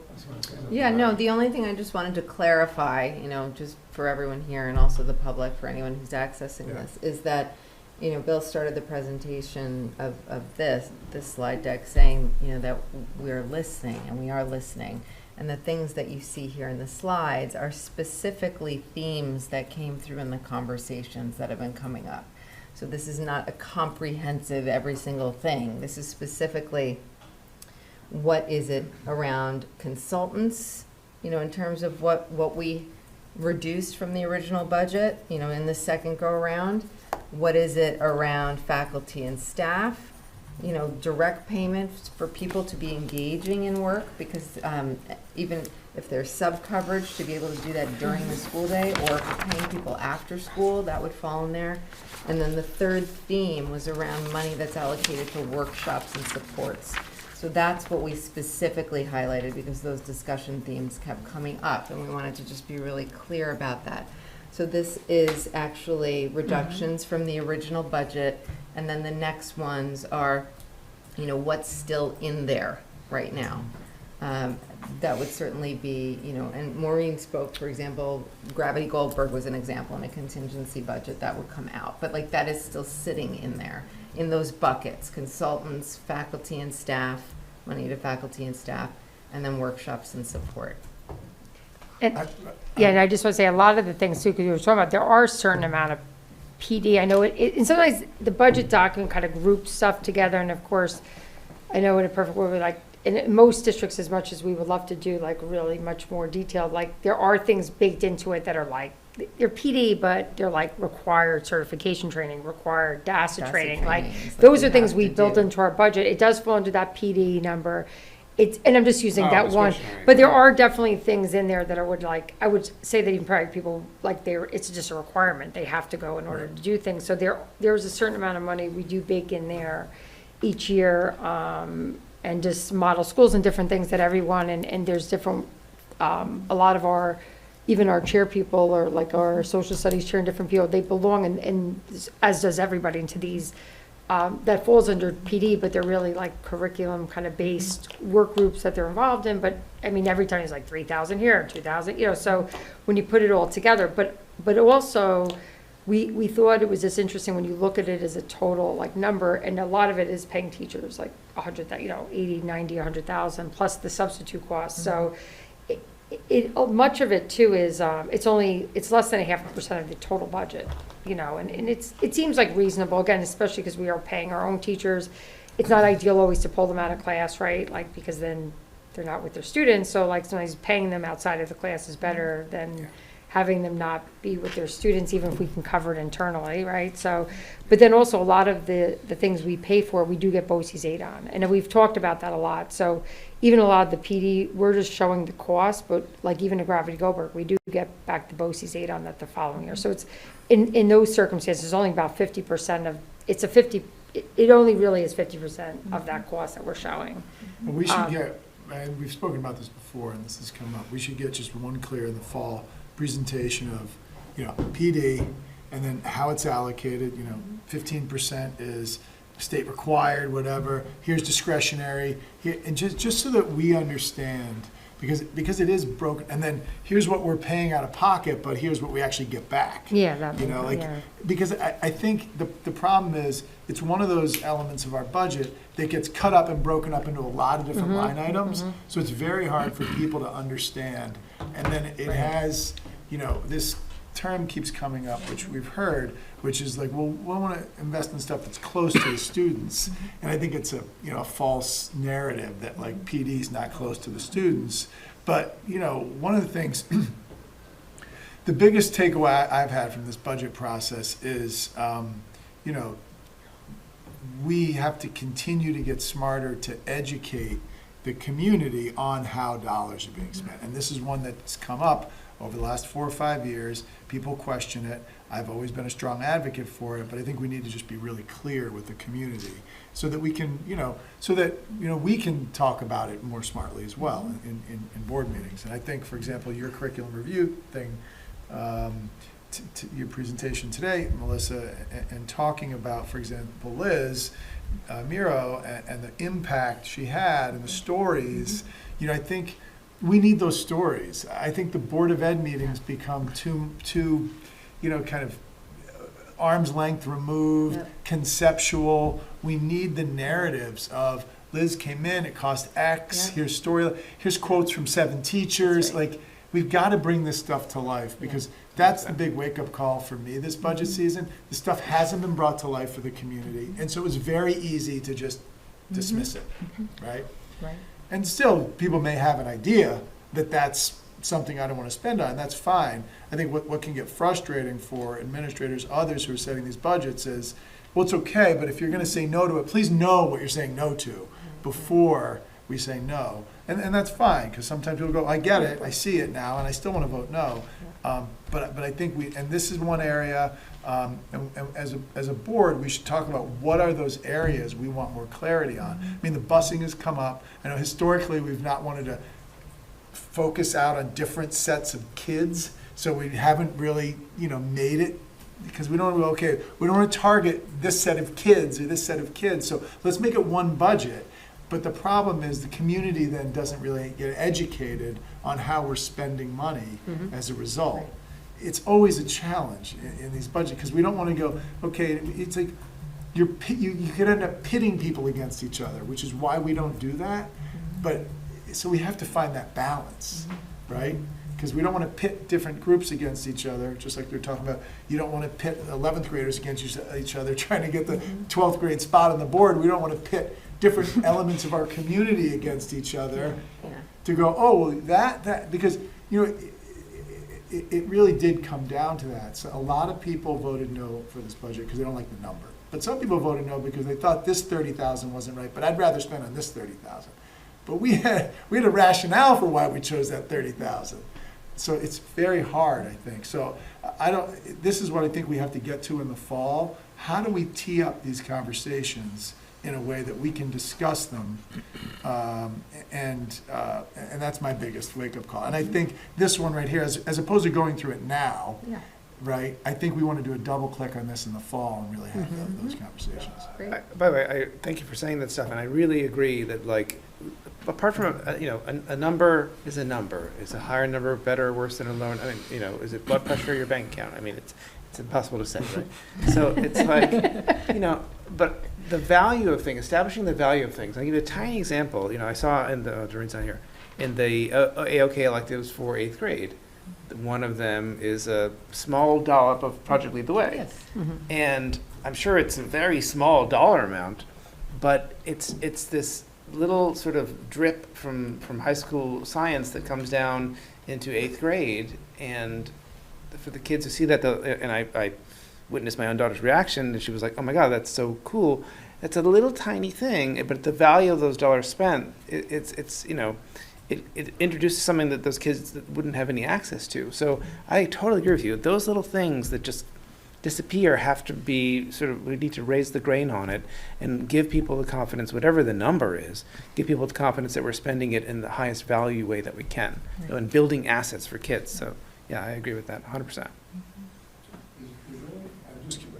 Is there anything else we need to talk about on the contingency, but I just want to make sure we've covered the. Oh, no. We just Okay. wanted to share with you the list. I mean, I think what we were thinking, there's not, and I'm sure there may be things you're thinking of, but I can tell you that it was like multiple. And again, this list has kind of changed, right? Even up to a few days ago, like, shifts in and out and things like that.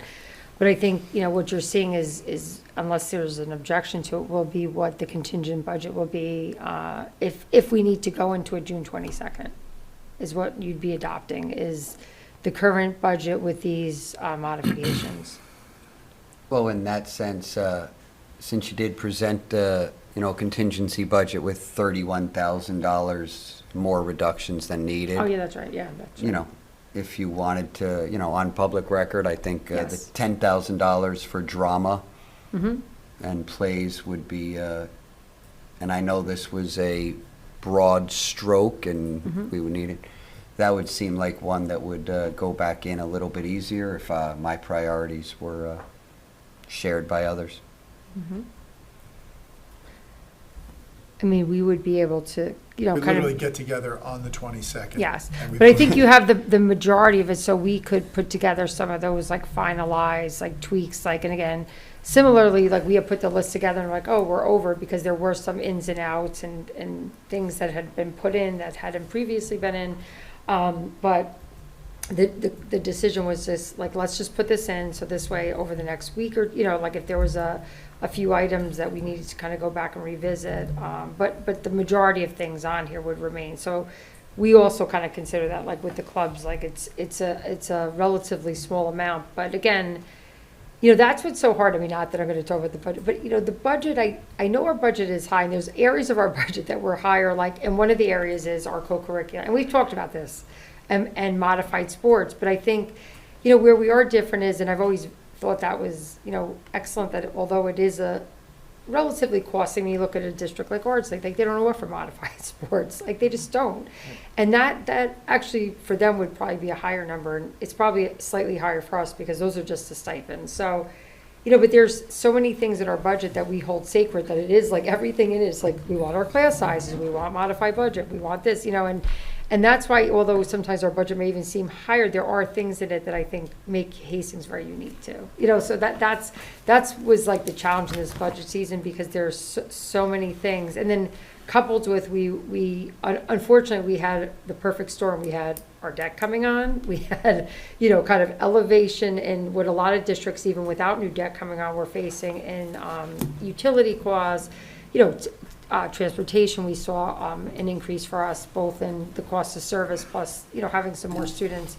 So, I'm hoping that our new budget will pass, but I do want to say that original budget, I know it was really high, but it was just kind of a combination of a bunch of things culminating. And even with the PD, not to say the PD was too high, but because we were in COVID, like, some things were put on the back burner, and then everything was like getting caught up in next year's budget. And everything was, it is important, and that's, why we had maybe something that was a little bit higher. We think, the new budget is you know, it's still great. We just, you know, hoping we don't have to adopt this one, 622. So,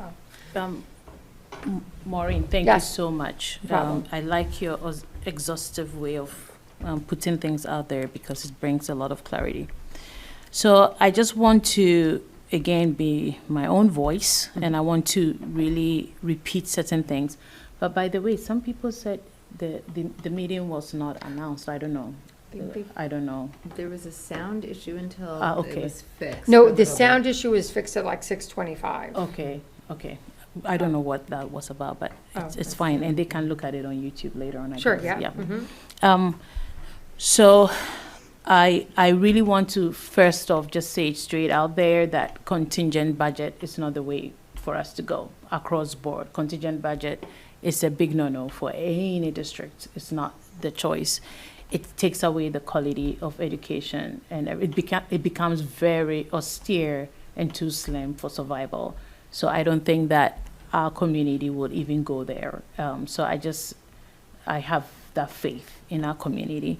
And so there are certain things that I want to, certain questions have come to me, and of course, all of us have ears going in different directions from what comes in. And I want to state certain things very clear, and so that it's not you hearing from somebody what I am saying, or for that matter. So I want to repeat very clearly, without the defaulted assumption that people assume the worst for others versus assuming the best for another. We should not be doing that. So just to be clear, and just speaking for myself and not other board members, the no vote by the board members was for different reasons. I've said this and I want to repeat it. Because we or I, based on the law, did not form firm decisions. And if you look at when I was voting the no, I was still contemplating.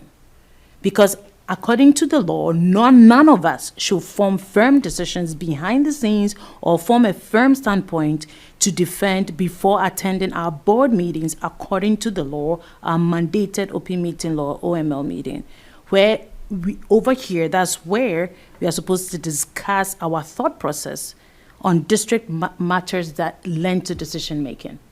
So that if anyone watched that video, I was really contemplating a whole lot.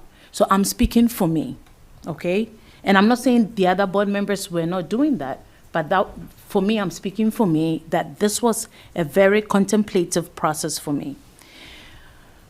My no vote was based on redirecting support to programs and services by creating conservative increases on non-instructional and non-teaching areas, because everybody was having difficulty, especially with the spaces that I occupy, also in the community like the Youth Council, and we heard about the food. So I said it that very clearly, not about cutting, okay, but for us to have conservative increases that will redirect the sources to teacher skills and student learning, which I am familiar with. So when I say that, I'm not saying that everything that we are doing is still students directed. But we all know that there are certain things that you can, which Maureen graciously did, because she knows this for 20-something years. That it's not, there are certain things that you can hold a little bit. And that's what she did for us to have a 4.6% increase. It's not a cut. We said that last meeting that it's still an increase. So no programs or no services are being cut. So let's get the facts very clear and loud. Contingent budget is not the way for this district. And we all are agreeing to that. And as we know, the no was different for different people. Some wanted cuts and some didn't want cuts. I didn't. I wanted redirection. And again, I know that the board is willing, under the leadership of Doug, for us to talk about this more in a way that we would have a more early engagement before this last minute thing. Okay, so I just want to state that for the record very, very clearly. Also, apart from, as we can see, the 5.6% increase did not add new programs either. Okay, this 4.6% is an increase, and again, the special ed is saving money. I know Jeremy was talking about the math part, but I understand what release times are. So yes, it is saving money. And the work for me, the work within the special ed administrator is classroom direct. And that's what I am literally happy about. So I want to put this out there as well. What I would ask for as the collective board, that we start this discussion early, and for this particular statement, Jeremy, I know we've not spoken for me to talk on your behalf, but if you will allow me, some people have contacted me, and again, it doesn't mean they are representing the community. I need to make that very clear about Jeremy making these basin and classroom and all those things. To be fair to him, we, the board, had agreed for 7 line items to be brought to us for us to do, and some of the line items was classroom size and basin. So that's what he chose, which again, it's not fair to him for us to be throwing him under the bus because he chose those line items that were presented to us. I would ask that in the future, we start early and look at, we all went to high school. We can go through 600 line items and be able to understand. Maureen's door is open to us. She said that, so that we all can go and have conversations and see that, you know what, this is, what do you think? Why can't we hold on to this? Like everybody does in their homes when it comes to budget. You want a brand new car, wait. Let's get the brand new car in 2 years' time. This is how I understand budget. And it's not fair that when those 7 line items, which I personally call it, you must choose or eat the broccoli dish toddler trick. So it gets thrown at him, and he has to choose the 2 quote unquote worst ones, and then he's being thrown under the bus. So please, yes, we are playing whatever quote unquote leadership role here, but we are also community members. And the way school board works, it doesn't lie on us 7, or else we'll just vote and decide. It also is part of the community's obligation. And please, do your homework and understand how we are supposed to operate so that you don't pass judgment. So thank you. That's all I wanted to say.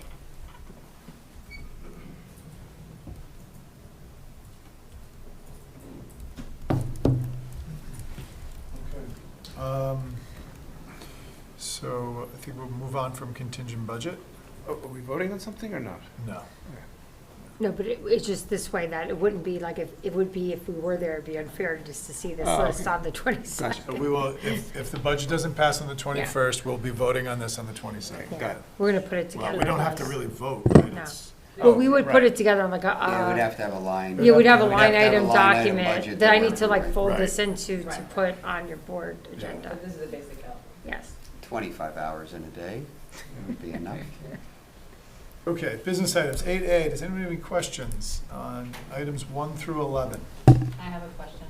Number 9, how is it that we get into partnerships with the criteria, and what was the basis for which we're doing it with this SUNY Albany? What is it? Yeah, that's what I mean. Yeah. I mean, well, I mean, I know that we do it for like SUPA in terms of like That's the it. partnership with, but this is with Albany. So I'm Right, just wondering exactly. what the offerings are gonna be. Is it also gonna be like a SUPA class, like the Uh-huh, Syracuse University? Is it something University new? model, Yeah, or- no, it's not something new. No, we have it It's- this year. It's, yeah, Right. we So I was we just trying to do. figure out what it It's a continuation, and for the life of me, I'm not pulling it up in my brain right now, but we, Isn't it world language? Is that world language? mm-mm. It was vague, so that's why, I mean, it's not specific in that proposal what it's for. But while you think L- of let that me, let me one, figure this out. people should look at number 1 and 2, because it's rare that we get to have the words NFL and Oh, New York yeah. Giants Exactly. at all in there. But that was just a delay so that you could get to number 9, Melissa. Okay, thank you, And I can talk appreciate forever. it. Would you take money from the Giants, is the question. Listen, Giants. Whoever wants to Another give it to us. unpopular personality trait of my own is that I have Jets tickets, not Ah. Giants tickets. Jeremy, I'll go with you. Thank you. Any. So one of Always the, empty. yeah, one of these grants, though, they were gifted to the district. Drew was saying that we may need to also partner this with the village because some of it has a youth component on it. So although the money was directed to the district, it clearly states in one of them, I believe, I don't know if it's the one, it must, number 1, where it says K-6 football. Yeah. So that one would be one we would be looking, although the monies came to us to either do something together with the village on It would that. be with the Yeah. rec department or the Yes. Hastings Youth Council. Yes, yeah, That would be great. yeah, so to kind of bring back the youth football program. I might have to come out of retirement, you know. Get You the got whistle. another year? You got another year. No, no. Knock off the mothballs. Get the pads on. Strap on leather helmets. 11 items, looking good, Doug. I'm just waiting. It to see if is. There's an Maybe it answer was not from, that French 4-5. What do I get for Yeah. winning? Spanish 4-5. It is world language specifically. Maureen with the, See? Yeah. With the, with the Wild landing, is with the landing, she starts the landing all the time. And of course, the guy who signed it sitting there silent, saying nothing. Well, I knew that Oh, yeah, Lou I was put that to watching the because board. I was gonna say to Lou, because he texted me before I can't I'm like, hear. it's not soup, I can't pull it up. No, I know, can't but I pull was it up. saying, you Yes, seemed yeah. along the lines of what Subai Yeah. is, so I was just trying to figure out what the content area was. Yes. Because I could almost Yes. see French Nora and Bertocci Spanish. carrying down the Right, it's paperwork. when they came in for their Did we not presentation. pull Yeah, language that's from right. those? No, it was at the high school. okay, any further questions, or 4 or is the 5. board Levels prepared to four, vote five. on 1 through Fifth 11? Yes, like Spanish Okay. 4, Spanish. Yeah. Thank Do I have a motion to approve business items under 8A, 1 through 11? So moved. Second? Second? All in favor? Aye. Okay. Items 9A through E, does anybody have any questions or concerns or comments? Yeah, you should throw a couple recognitions. Yeah. Recognitions Day. for C and D, I think. Yes, Eight. that's what I was thinking, yeah. I agree. But yeah, no So question. do you want me to speak No to question. Susan or no? Yeah. Well, yeah. Okay. I definitely just want to say, you know, the fact that she's been with us for 13 years, it was truly a comfort, I can say for myself, and I imagine for a lot of other Mhm. parents, that you knew that you would always leave your children and be able to drop off your left-at-home instrument, forgotten lunch, Never whatever happened. it might be, and be greeted by somebody who knew your child, who gave you an authentic sense of warmth and efficiency, and, you know, I think as parents, what we always look for is to know that our children are known and received into the school, you know, for the individuals that they are. And Mhm. just knowing her over the course of the 12 years my kids have been in district, she's been nothing but a delight. It's just the loss of her on our staff is going to be, it's going to permeate beyond Hillside, because she impacts the kids all through the district. So, fare thee well. I'm going to miss you a lot, Mrs. Day. And our other resignation looks to be an excellent one, where a Yes. teacher aide gets a teacher role at another district, so. I don't know that aide at all, but that sounds like a I've nice. seen his name on so many Yeah, it committees sounds and like a Martin's nice, video, yeah. a nice retirement, a nice resignation this time. Yes. And interesting enough, Walterson was a music like he had a degree in music, and he's a professional musician. And so he came, and I was like, well, you'd be great, and he got into it, and then I ended up taking, kind of finding his path in special Yeah, his education, letter where mentions he that, initially that's was right. thinking to become a music educator, and he started working with certain, different children, and that was it. He just was like, this is my thing. Yes, Susan's going to be a big loss. She's extremely happy, and we're she's extremely torn, because she said she loves her job, but she's not going to miss an opening of school. And she, I think with the pandemic, a lot of people just kind of reevaluate, like, I kind of, the last couple of years been a little bit crazy, and I want to be able to really, enjoy myself too. So we wish her well. And to your point, when we were looking at, I'm not going to keep over the contingency budget, but I'll throw this in. But about the clerical, like, to your point, like, even all our folks, right? I was saying to Dr. Lang the other day, whether it be our custodial staff, I mean, all of I think our staff have, I'm not like a ridiculous, but a lot of them have their own connections. Some of my children, some of the people they were closer with was like my daughter's like, what's this Mrs. Gagliardi doing? Like, she'd be in there talking to her, like pulling up a chair. So it is interesting, like, how our kids, I mean, so many, actually, Walter's, I'm sorry, I forget his last name now. Walt. I know, but I just call even the kids call him Walterson. Yeah. But my kids, because he was our library aide for a bit before he went into the special ed, and all the kids, I mean, forget It's my pure daughter's like, what's sunshine. going on with the, I'm like, oh, he's out student teacher. Like, they look for these people. It's interesting, the connections all of our staff makes with Made a students significant is contribution. amazing, and I'll pass Susan along the well wishes. Yeah, Do oh, I- oh, sorry. yeah, sorry. Just one quick thing. Sure. Actually, there's someone, and I can't mention names here, who left Hastings for a higher Mhm. position Mhm. and wants to come back when there's an opening. Oh, wow. That's a culture, Wow. like, yeah, like, That's that, amazing. that is, like, they enjoy the culture Yeah. and the connection they have with each other. Yes. Like, with this teachers' bond thing happening here, so. No, I that's just great. wanted to say it's like, I'm just waiting for an opening so I can come right back. That's great. That's great to hear. Come back when there's an opening, Exactly. even to Susan Day. Yeah, that's great. Do I have a motion to approve personnel items 9A through E? So moved. A second? Second. All in favor? Okay. Any questions about the minutes from last meeting? We got 5, actually, for 3 meetings, 5/23, 5/24, 5/26. Listen. Have a motion to approve meeting minutes from those 3 meetings? So moved. Second? Second. All in favor? Okay, policy second read. Again, that was just the voting procedures that we were sort of aligning with, the canonical voting procedures in, in Westchester, in the state, things like that. It's just boilerplate, really. Do I have a motion to approve? Does anyone have any questions about that? No? Pretty straightforward. So moved? And second? Second. All in favor? Aye. Okay. We have no public comment here for second public comment. Agenda review, Bill? Sure. And you have posted our framework. I was just updating it during the meeting, so I don't know if that's showing up, Melissa. If I'm that live in it that I can change it, is it showing? You're in it, yeah. I Yeah, see it's showing, it. okay. So, on the 22nd, remember, it's not the 21st, we had to move it because of the vote. That's your final official meeting for this school year. There is the executive session of the security plans. I meant to send you an email, but you're all right here. I'll get a note to Doreen. Go to the link, if you want, I'll forward you the link to the security plans on the website that have been posted, just so you as a board have a chance to look at that ahead of the meeting. The plans that are up are the public plans. In that executive session, which is tight time, you'll have the opportunity to talk a bit with Jason Swart, and I'm not sure if we should have Chief here as well, Maureen, or just simply Jason. Jason can probably handle and it. Brian may be coming. Yeah, both as of them, well, so yeah. that they can then just be a resource for you as you have questions regarding anything regarding the building security plans, because those are the ones that are confidential. The district-wide ones posted for comment. But giving you a little advance notice on the homework. I think I still will send the email just so you have the link to make it easy for Okay. you, if that's helpful.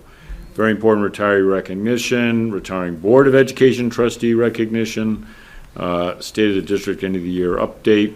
Oh, that should be a report, but anyway, we'll call it an update. That's the Hayes in the Barn for the editor, that would be me, so now I gotta kind of get in the barn and get the thing edited. But the principals and all the rest have stepped up and submitted and sped, Laura Sullivan has. The Future Steps has been moved here. That's where our graduates are headed.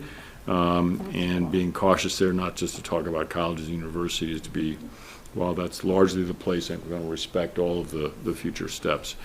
And then review and adoption emergency plans, what's from above. I don't know if you have much on the CIA or necessarily much on the other, because we'll try and lighten the load of the meeting at that point.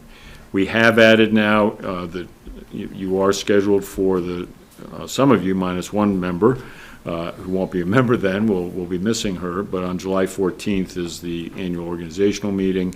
We do need to get an executive session because we are having you as a board vote on the unrepresented salaries in that meeting, so a little lag, so we will notify those employees that we're just waiting till we know the outcome of the budget. We thought that was the wise and thoughtful thing to do. There may be some other meeting topics in that, but that it will be a key item. And you need an executive session to talk through what those increases may be before you then vote on them. So that's the agenda before you. Last thing I'll say is in the BOE meeting dates vote, we are shifting to Tuesday nights, so you'll see that. And I will try and layer in, Maureen, as busy as we are, of course, maybe we'll find time before July 14th. I want to layer into that early work on the budget. Yes. I think we got to get that scheduled in. I think we already started to do that. Melissa, Yeah. we came up with some ideas, Melissa D. But we'll make sure you see that, because if we can get that built in, that'll help. Right. I think Melissa D already figured it out. She probably She did, did. I She know, was that's why already you on said, it. I know. That smiles. I got it all figured out. She's got a whole draft set up. So, anyway, I that's saw. the longer agenda report than you needed. Good. Board of Ed comments. I want to say I'm going to miss Allison very much. Allison was the only board member that I reached out to, and we went to Antoinette's. I got lost and gave me the real scoop of things, and it really guided me. I like her firmness, gentleness, and firmness. When I exactly, I want the community to know that she was very much instrumental in the communication piece. That she doesn't talk a lot here, but the whole communication dynamics that Bill has out there, who to contact and all of that. You remember when you were thinking it through, she will be missed, and if her schedule allows her in the future, I know most board members that go don't seem to come back, but if it does allow her to come back, I am saying this publicly, that she's one of the germs that needs to be on the board, and I'm going to miss you. Thank you. Thank you, that was lovely. Yeah, I'll thank you as well, you know. We got another one. We've got another time. She's still gonna be at the next one? Yeah. Oh, that's right, okay. Yeah, we'll celebrate. Properly. It's actually on the Yeah. agenda. But thank you, that was very kind. I did want to just say something about the budget. We did look, and just for my own knowledge, it was helpful to know that from 1998 through 2007, we actually didn't have a budget increase less than 5.94, and it actually went up to 11.13 one year. Most of these were 7, 8, 9, 11. So for all those years, 98 through 2007, there were quite budget increases that were quite large without a bond involved, right, during those years. So There was some small bonds, there may have been one or two, but yeah, many of the years were not the size of this one. yeah, so it is difficult, but I feel good about the fact that we're bringing taking care of our buildings, keeping them in excellent repair. It's been a long time coming since money was spent for our buildings to make classes the right size, at sizes that are actually required for some of the rooms, the middle school auditorium.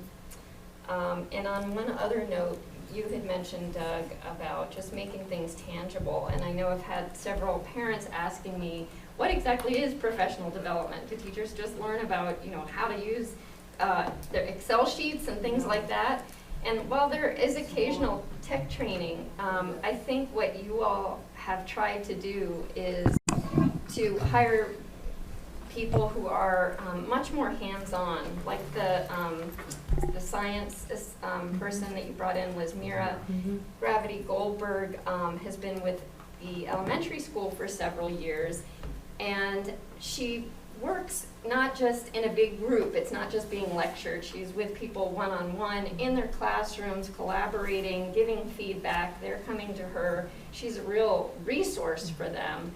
And I think from what I understand and the feedback that's been given to our leadership team, the teachers feel really good about the program that was laid out over the 5 years that she was involved. They feel like they're speaking the same language, rowing the same direction, all those trite terms, but they really do make a difference when you hand kids off from one year to the next to know, hey, you really understand the work that we did and you're picking it up.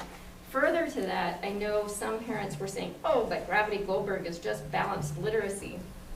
But actually, as all good teachers know, and this is true, of course, of our Hillside teachers, just because you're receiving training in one thing, like balanced literacy, that doesn't mean you throw out all your other training. So they do work with phonics.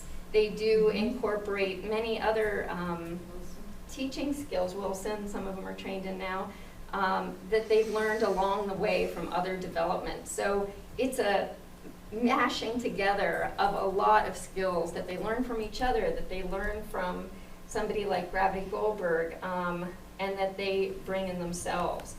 So I didn't want people to think it was just a one-off kind of thing that we're paying for. This is really sustained, meaningful work that you're looking to find for them.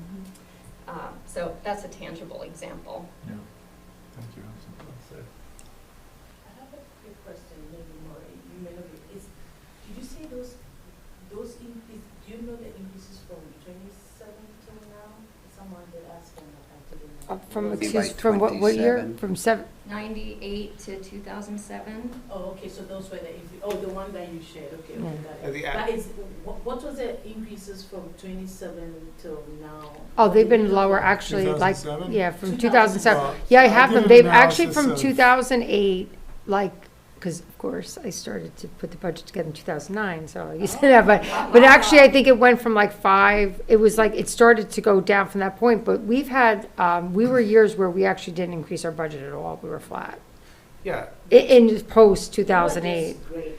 You started 2009? No, well, I mean, also, I started at the financial, I mean, I worked here, but it was when I was the person who actually put, yeah, in my department.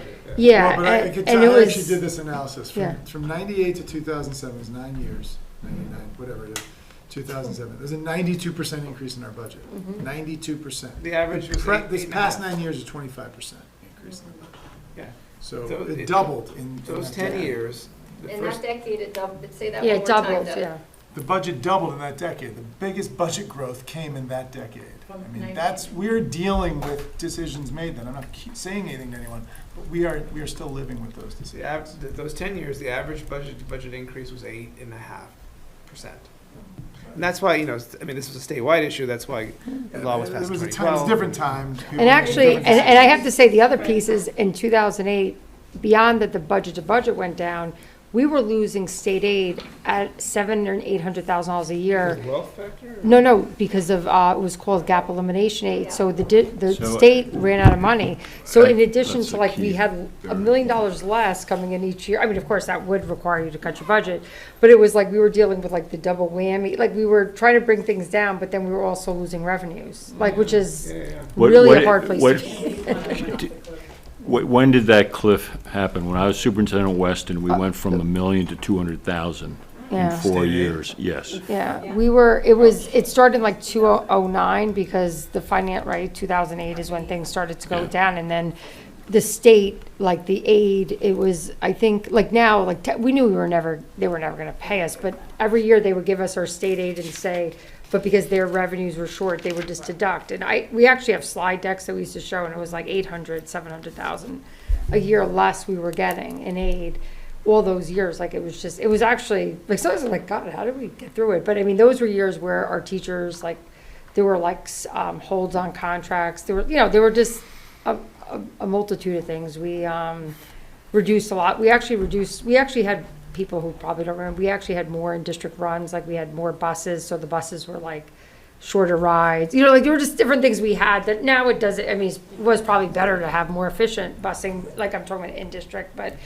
just there were a tremendous amount of cuts. I think we one time did slide decks to show like the millions of dollars we cut out of our budget from 08 to now, like things that have never come back, and quite frankly, things that we were able to cut. I'm not gonna pretend like we couldn't, but we did get very efficient, but I think that's part of kind of where we are now, like sort of all those things that we did to get us to where we were. Then it's kind of like there's a point where you kind of do hit a place where you don't have much more to, I mean, you have places you could cut, but a lot of those other things were already eliminated. So I think it would be to our interest to start the budget conversations early. Let's start tonight. I know, because, I mean, you've said it, Maureen has said it, Let's wait till the 23rd. I know, she's always said it, Oh. And I just want this to be a testament to her that when she said she started working on it, she was not just, it was an increasing.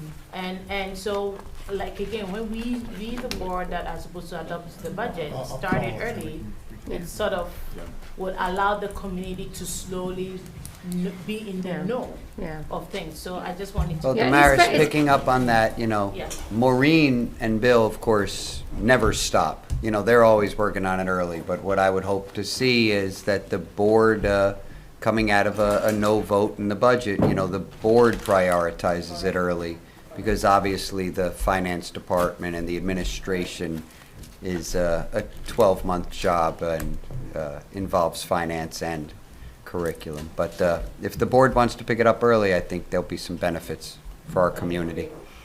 So, is everyone okay with the comment? The question right now is, maybe like a 5-minute thing, we need to talk about an exec session. Oh, yes, for can we just do that CBA? really quick? Okay, Yes. so do I have a motion to go into executive session for the purposes of discussing collective bargaining? So moved. Second? Second. All in favor? Aye. Okay. Joe, you can cut everything out. Thank you. Thanks, Joe. Appreciate it. Just make sure that's all. And the mic.